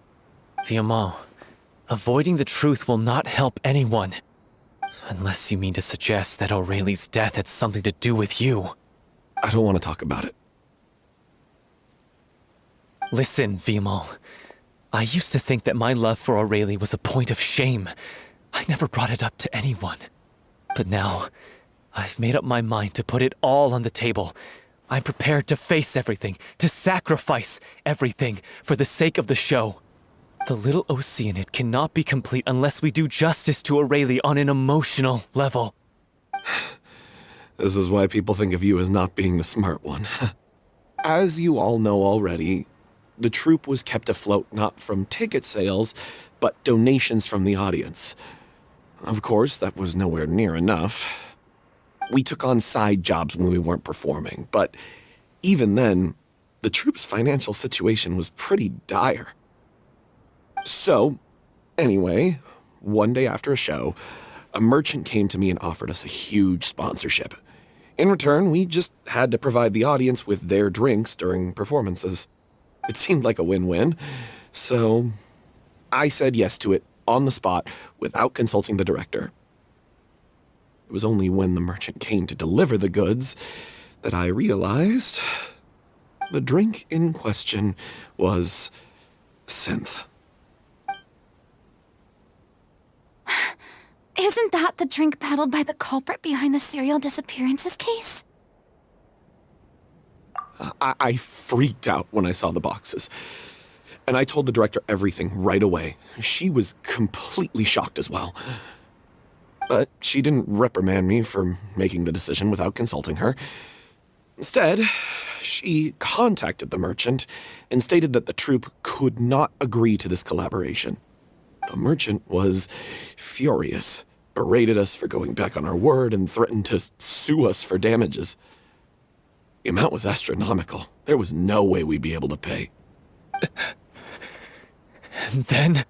I was going to sort it on my own, but the director stopped me. She said that this was an issue for the whole troupe, and it wasn't my fault.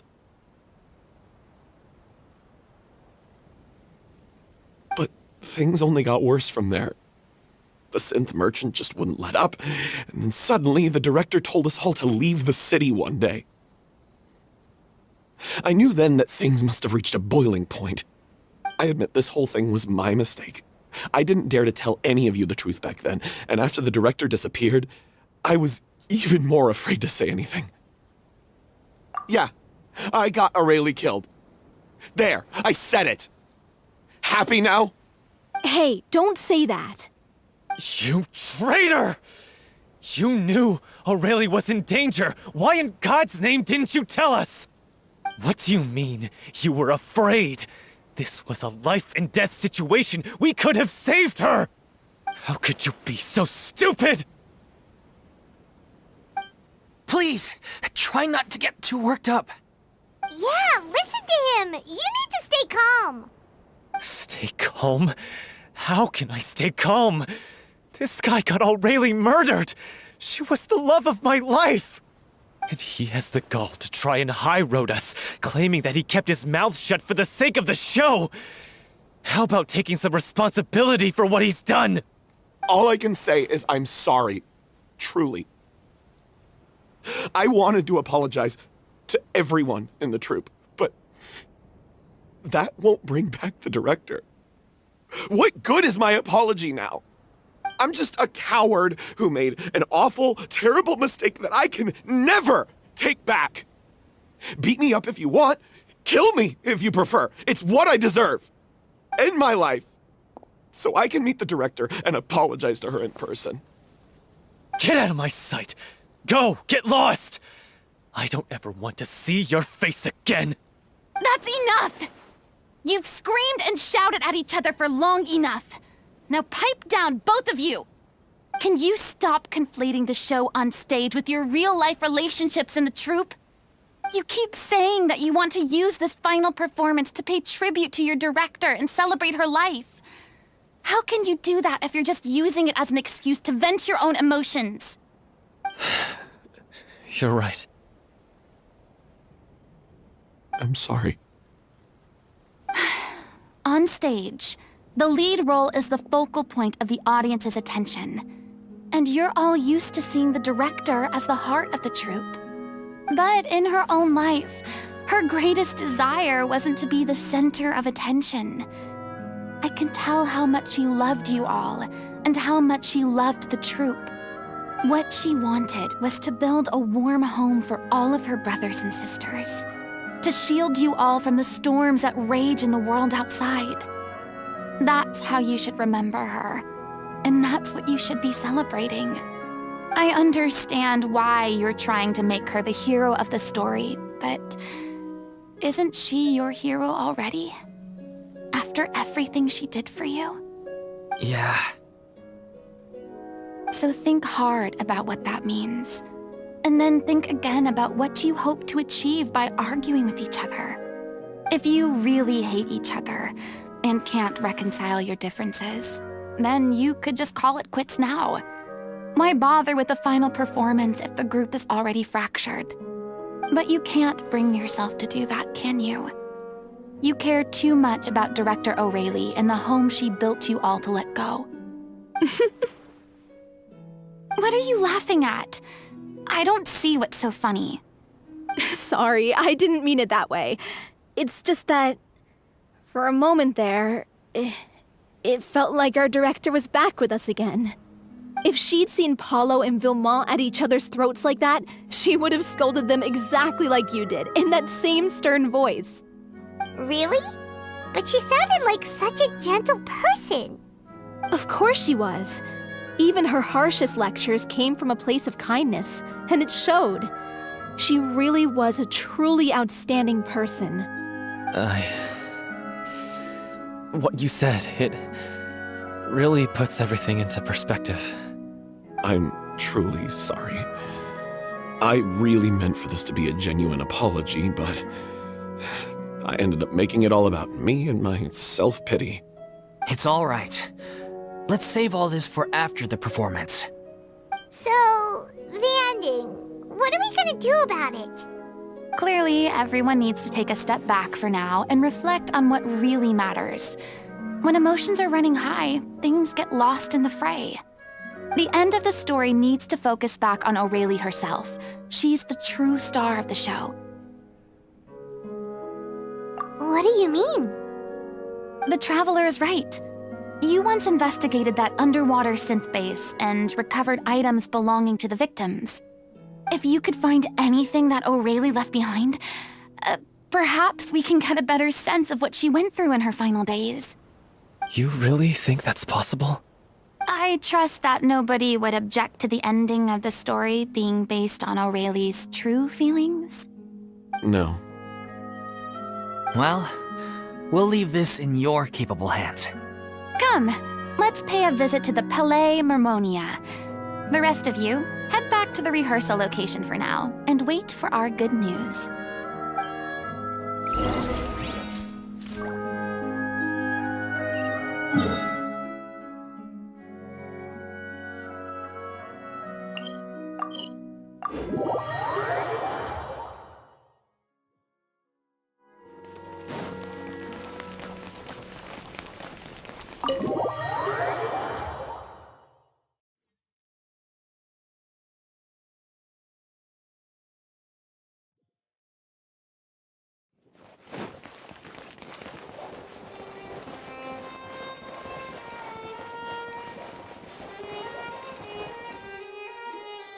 You want to review some recovered items connected to victims of the serial disappearances case? But, that case has been closed for quite a while now. Still, since you were the ones who discovered and submitted the evidence in the first place, you don't actually have to submit an application. Okay, please hold on. I'll have someone dig them out.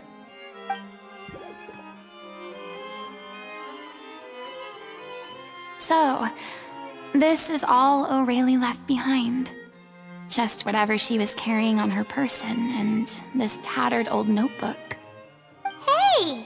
It's full of script lines! And sketches too! Looks like they show where the different props should be placed on stage. Let me take a look. Maybe there's something in here from after she was kidnapped. Aha! I found something. To whoever discovers this diary. Let's see. Looks like she kept a detailed record of her captor's actions. She even mentions the truth behind the experiments on dissolving young women. If we'd had the chance to examine this notebook carefully back then, it would have been a conclusive piece of evidence proving Vachey's guilt. Vachey took so many lives. It's still so unthinkable how many victims he had. I guess Aurelie must have written all of this down in the hope that her records would one day be of use to investigators. Wait, it cuts off. Her handwriting here gets patchier and more illegible by the line. She probably didn't have much strength left. Her final words are... I'll let you read them for yourselves.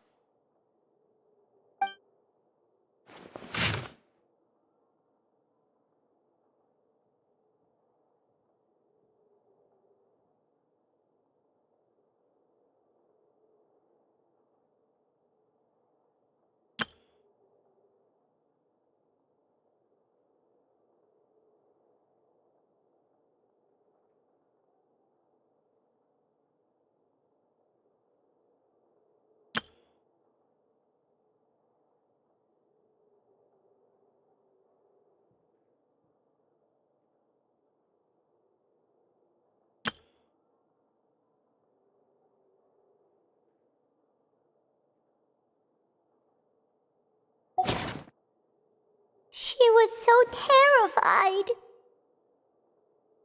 She may have been a mighty hero in the eyes of her troop, but at the end of the day, she was only human. I can't bear to think how painful and lonely her final days must have been. Wait. This part on the last page sounds strangely familiar.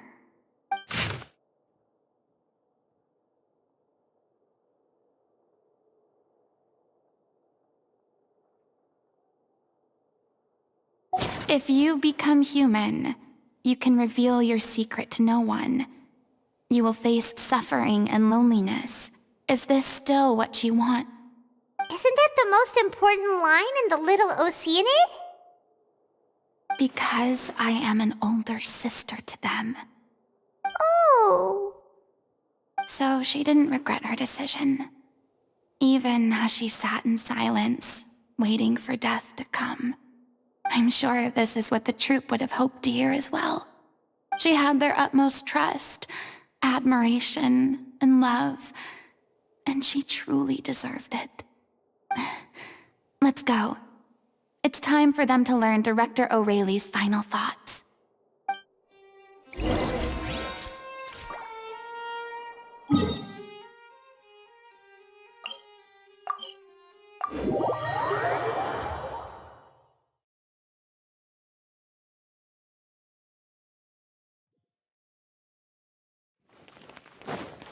Yep.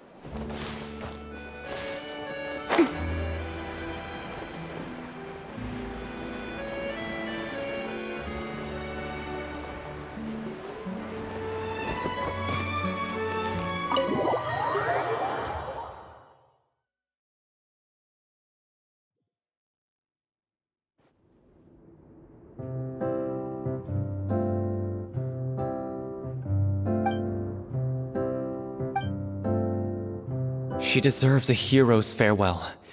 If that's the only way to convey to the audience the courage and selflessness that she showed in the face of death, then it's a meaningful way to end the story. Even in the last moments of her life, she was still leaving a trail for others to follow. She did her best to protect as many people as possible, even if it meant sacrificing herself. We know what choice our little Oceanid would have made now. I don't think any more discussion is necessary. Well, Vilmont, if we put the past aside for now, do you think you can bring yourself to go ahead with the show?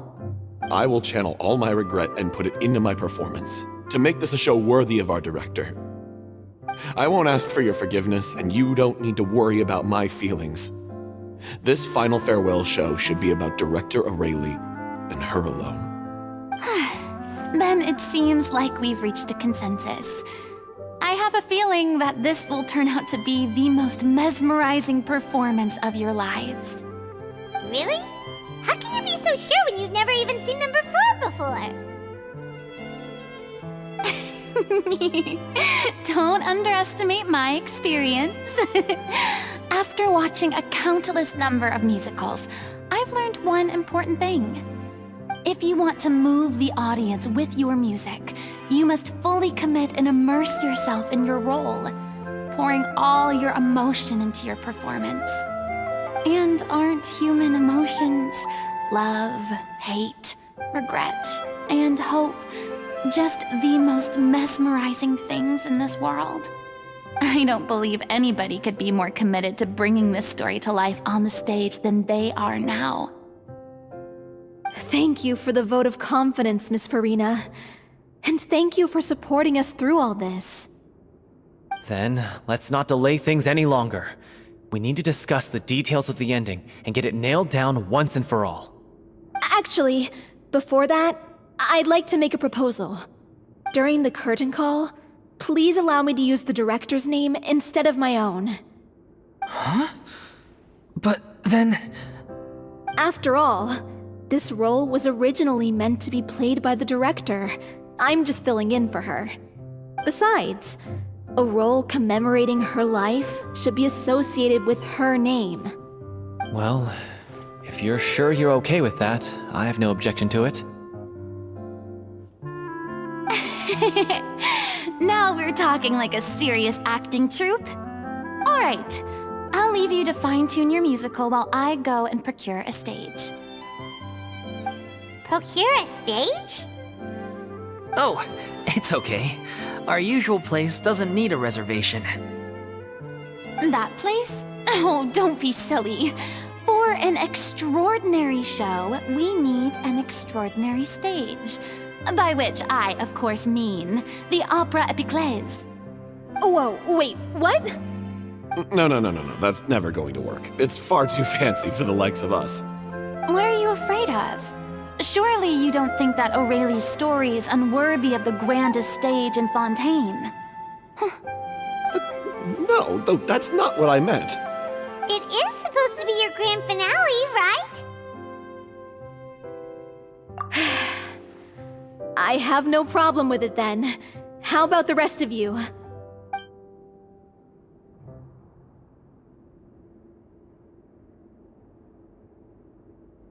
I'll take your silence as a yes.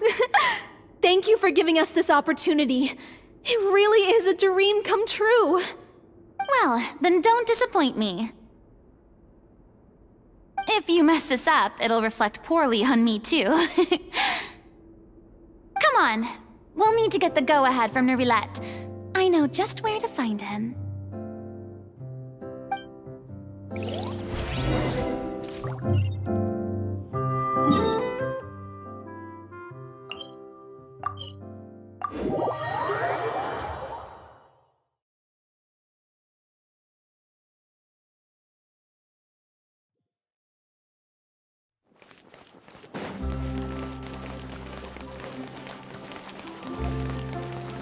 Hey, look at that! Looks like I guessed right. You were just guessing?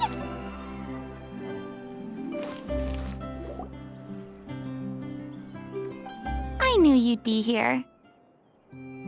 I'm here merely for a short break. It has been a while, Miss Farina. And you too, Traveler in Paimon. What might I assist you with today? I would like to book the Opera Epiclese for an event. You see... I understand. The process for booking the Opera Epiclese is complex and can be somewhat cumbersome. But given that the request is coming from the three of you, I see no reason to make things unduly difficult. The story of the little Oceanid is most fascinating. I'm looking forward to seeing it performed on stage.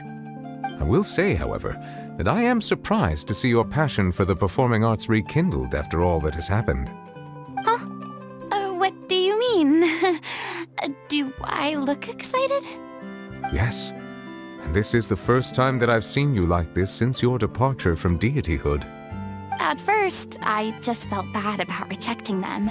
so I wanted to learn a little bit more about their situation. But one thing led to another, and, well, here we are.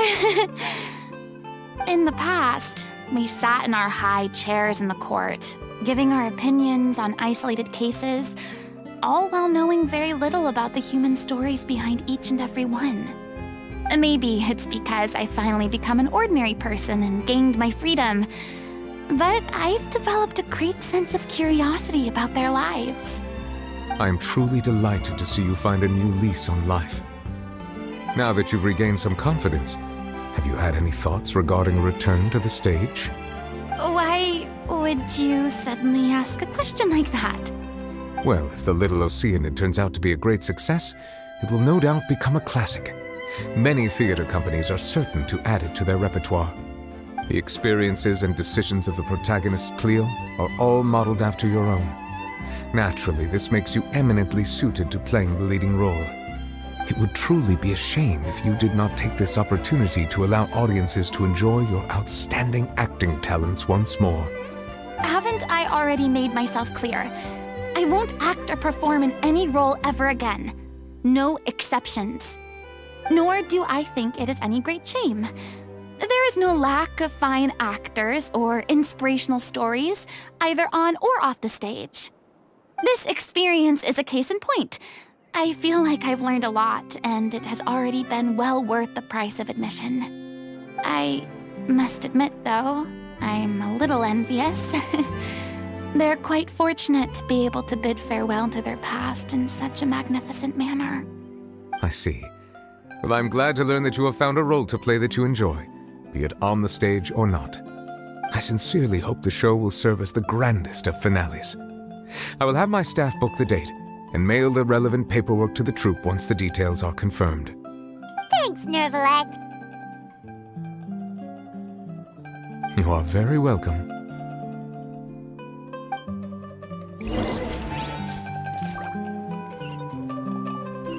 Many people were once enthralled by Lady Farina's performances. Myself, I hope that one day she'll be able to understand that our...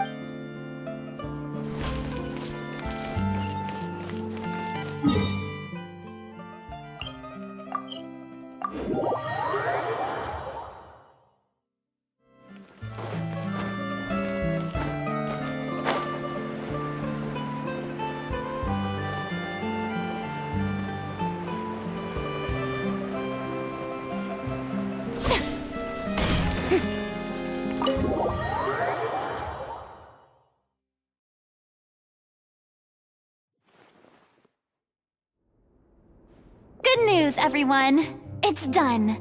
The Opera Epiclese is booked. Thanks to my eloquent and impassioned speech, Monsieur Nervalette was moved to provide us with a fitting stage for this special performance. We've had to fight every step of the way for this opportunity, but we now have all of the ingredients necessary to stage a truly spectacular performance.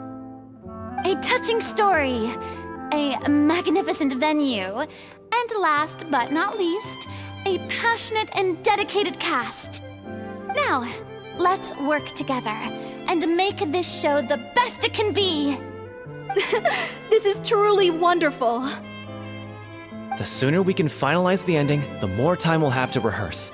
Fiamma and I just went over some parts of the script and tweaked a few things. I think it's really going to resonate with the audience now.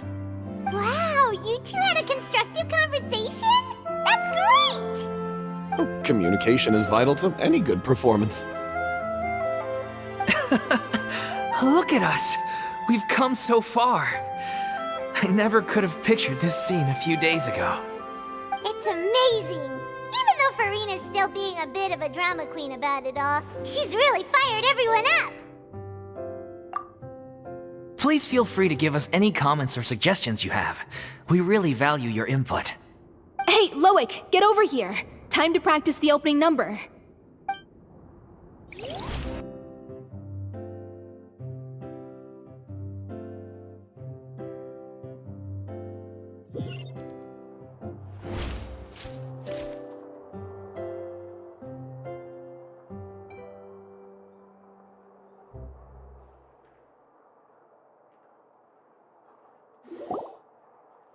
accursed Cleo. She stole the waters of life from us. She's a fraud, and she must pay for her crimes. This has nothing to do with her. The ignorance and hatred of our people is to blame. How can we hope to win back the water's favor if we don't change our ways? This guy could be useful. Take him hostage. If Cleo wants him back, she'll have to show herself.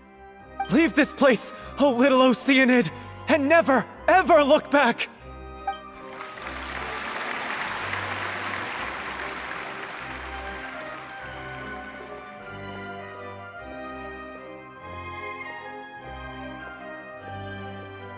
Everyone's really throwing themselves into their roles.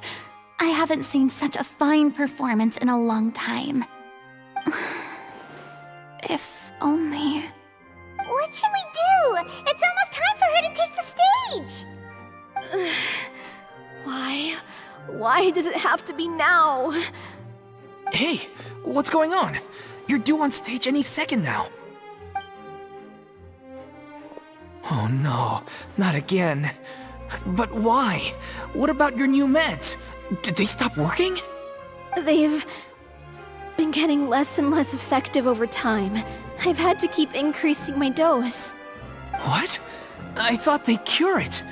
So they were only managing your symptoms? I figured whatever it took to get me through this final performance. How could you do this to yourself? And after that lecture you gave me about not looking after my health. I'm sorry. I've let everyone down. You... This is a conversation for another time. How can the show go on without its star performer? Miss Farina, I'd like to make a request of you. Say no more. If you're sick, you need to rest. I know what you're going to ask. Loic, your character has no more scenes, correct? Oh, yeah. I think my scenes are all done. Although, I do have one more line. But I guess another guy in the troupe with a similar voice register could take it. Why? Please take Delphi back to her place to rest. I'll sing the finale. From the sublime to the ridiculous. After all that, everything's come full circle. Thank you, Miss Farina. I'm so sorry to put you in this position after everything you said. Never mind. What's done is done. It's really my own fault for getting in too deep. No one likes regrets, myself included. Leave it to me. I've watched you rehearse so many times that I've learned Cleo's part by heart. I do not doubt your acting skills, but please allow me to ask just one more question. After all, this show is dedicated to the life and legacy of our director. What, in your opinion, is the reason Cleo shines so brightly? It's her pure heart. Despite all the pain and loneliness she had to endure, she never once stopped believing in the beauty in this world. Well said. I leave Director O'Reilly in your hands.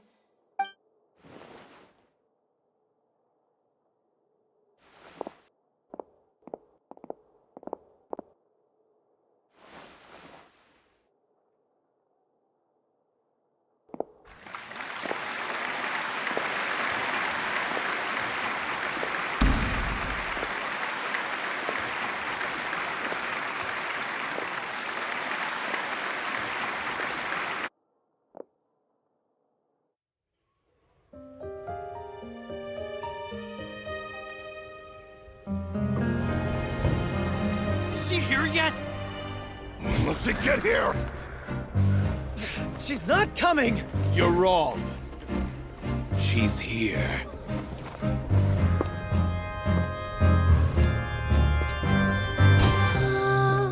Si je pouvais vivre dans l'eau, le monde serait-il plus beau? Me pardonneras-tu, oh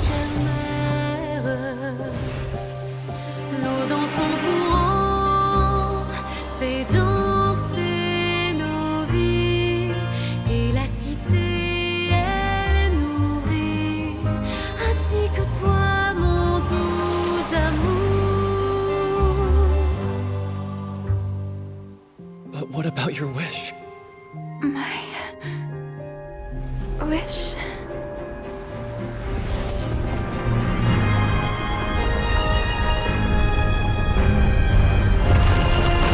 If you become human, you can reveal your secret to no one.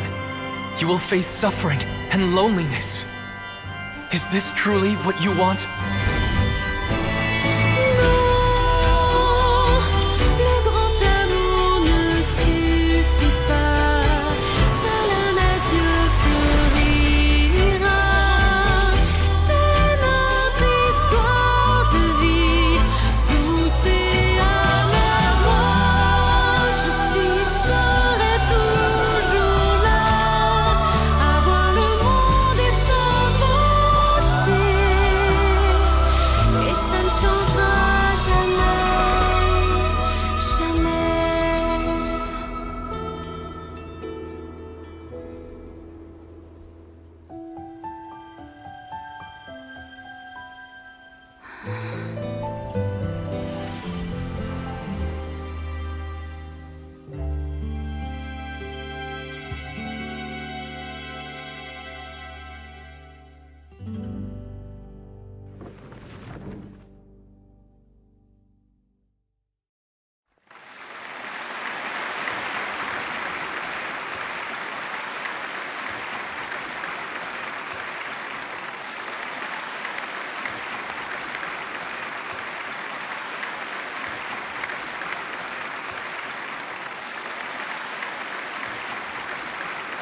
Is it just me? Or was that Lady Farina on the stage just now? She hasn't been seen for a while now, and she just appears out of nowhere? Gotta say, though, her acting skills are as superb as ever.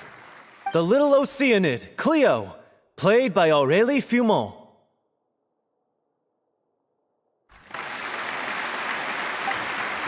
Wait, that's not her name. What's going on? I don't know. Maybe it's just a doppelganger. I've spent a lot of time out of the spotlight, and they didn't use my name during the curtain call either. Hopefully, not too many people recognized me. It's too bad that I had to break the one clear rule I'd managed to make for myself, even if I had no choice. Still, I have to admit that, despite everything, it felt good to be back on the stage again. Finally, we would like to give a special thanks to our artistic consultant and event coordinator, Miss Farina. Hey, that's not what we agreed on! Oh, so it was Farina after all. She's back! Honestly, what is he doing? He should have run that by me first. All right, calm down, don't be mad. This was a group decision. We just didn't want your contributions to go unacknowledged. After all, it's been the rule in Fontaine since ancient times that everyone's work, visible or invisible, is equally deserving of recognition. Yes, I know the rule, but it should still be applied on a case-by-case basis. I wasn't ready for this yet. It's no big deal. What's the worst that could happen? Oh, yeah? Well, since you think it's so easy, you can sign them for me. This is a great chat and all, but can we talk about that crazy thing that happened during the show? It nearly gave Paimon a heart attack. Paimon flew over to where she was supposed to be and was about to drop the prop vision, and then suddenly, a real one popped out of thin air! Oh, that. I've got no idea what happened there either. But hey, it worked pretty well, didn't it? I'll bet the audience has never seen such a realistic prop. Wait, what about Dolphy? I wonder how she's doing. Oh, let's go check on her as soon as we finish clearing the stage. Yes. Plus, she'll definitely want to hear how the end of the show went. If nothing else, we can safely say that we accomplished what we set out to do.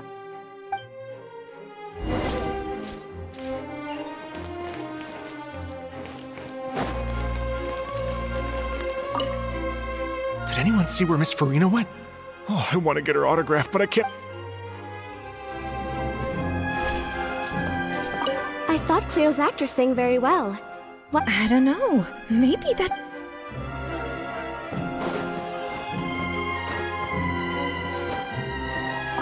I wasn't expecting such an incredible performance from an app. Yeah, their technique could you...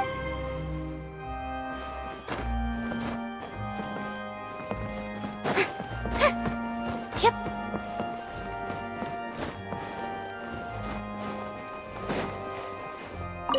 What a surprise! Seeing Miss Farina on the stage? This ticket was... Yeah, I agree. Say what you want to... What a surprise! Yeah,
Ah, you're back. She's doing okay. Her condition stabilized after taking some of her original medication. From experience, though, I'd say she still needs a few more days of rest. How did the performance go? Was it a success? Did the audience like it? You'll be glad to know it was fantastic! Also, you're not gonna believe what happened while Farina was on the stage! You'll probably be able to read all about it in the Steambird first thing tomorrow morning! That's wonderful. I'm so sorry I failed to see it through to the end. I guess I was wrong to try and tough it out to begin with. No, don't worry about it. Like they told me after announcing my name during the curtain call, everyone's work deserves recognition. Even though you couldn't see it through to the final scene, the audience was very impressed by your performance. It's safe to say that you made your mark on this memorial show. Well, one way or another, we did it.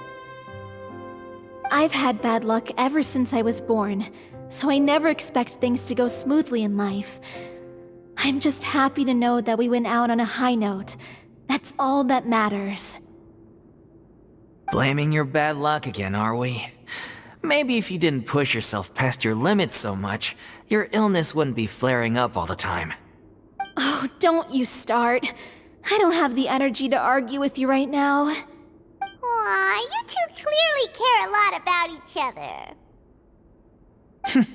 I don't know what you're talking about. You mean we never stop arguing with each other?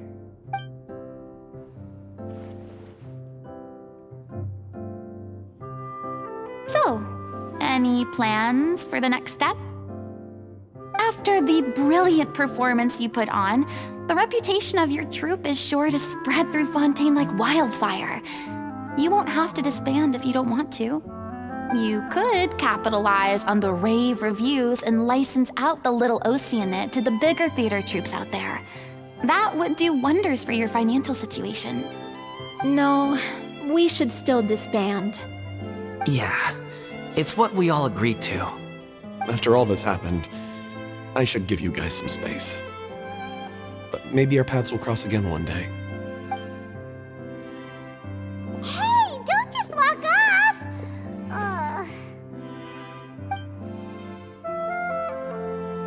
I still want to keep performing, so I might join another troupe. After watching Miss Farina's performance, I think I'm starting to understand our director's infatuation with musicals. You should do it. It suits you. I'd originally hoped to keep performing too, but I don't know if my health will allow me to. Oh, so now you finally got your priorities in order. I guess I'll hold off until you've properly recovered as well. What about you, Miss Farina? Any future plans? Well, frankly, I think a return to obscurity is no longer an option for me. I'm sure you rather sealed my fate there with your special thanks at the end of the show. Sorry. It's quite all right. No need to apologize. What I meant to say is that this whole experience has shown me that perhaps I'm not as averse to a return to the stage as I previously imagined. Maybe Nervilette was right. Maybe Cleo is the right role for me. I still don't wish to pretend to be someone else, but I do have a desire to express myself. So, maybe the show will go on for me after all. Yeah. There was once a time when I was an actress in a masquerade, seeking only to hide the truth. But from now on, I want to spend my time learning real stories about real people and how they touch the lives of others around them. I want to watch them blossom and wither, see them refined on the page, retold on the stage, and remembered long into the future. I'm sure this is what captivated director O'Reilly as well. Sounds like you're ready to stop running from your true calling. The more you get out into the world, the more you'll discover what a fascinating place it is. Then it's a deal. If a vision is a gift from the gods, then I should do my best to honor it.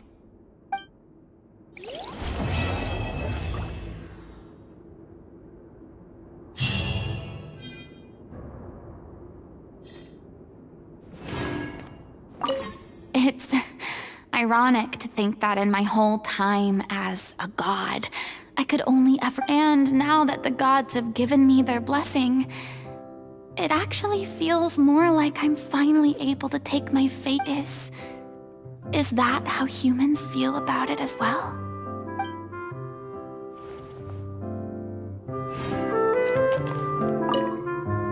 I'm just finishing packing up. As soon as thanks to all your help, but most of all, I want to thank you for giving me the chance to finally say farewell to Aurelie.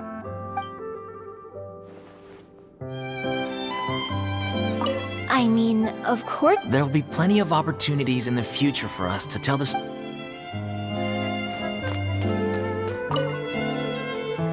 that the buzz is worn off,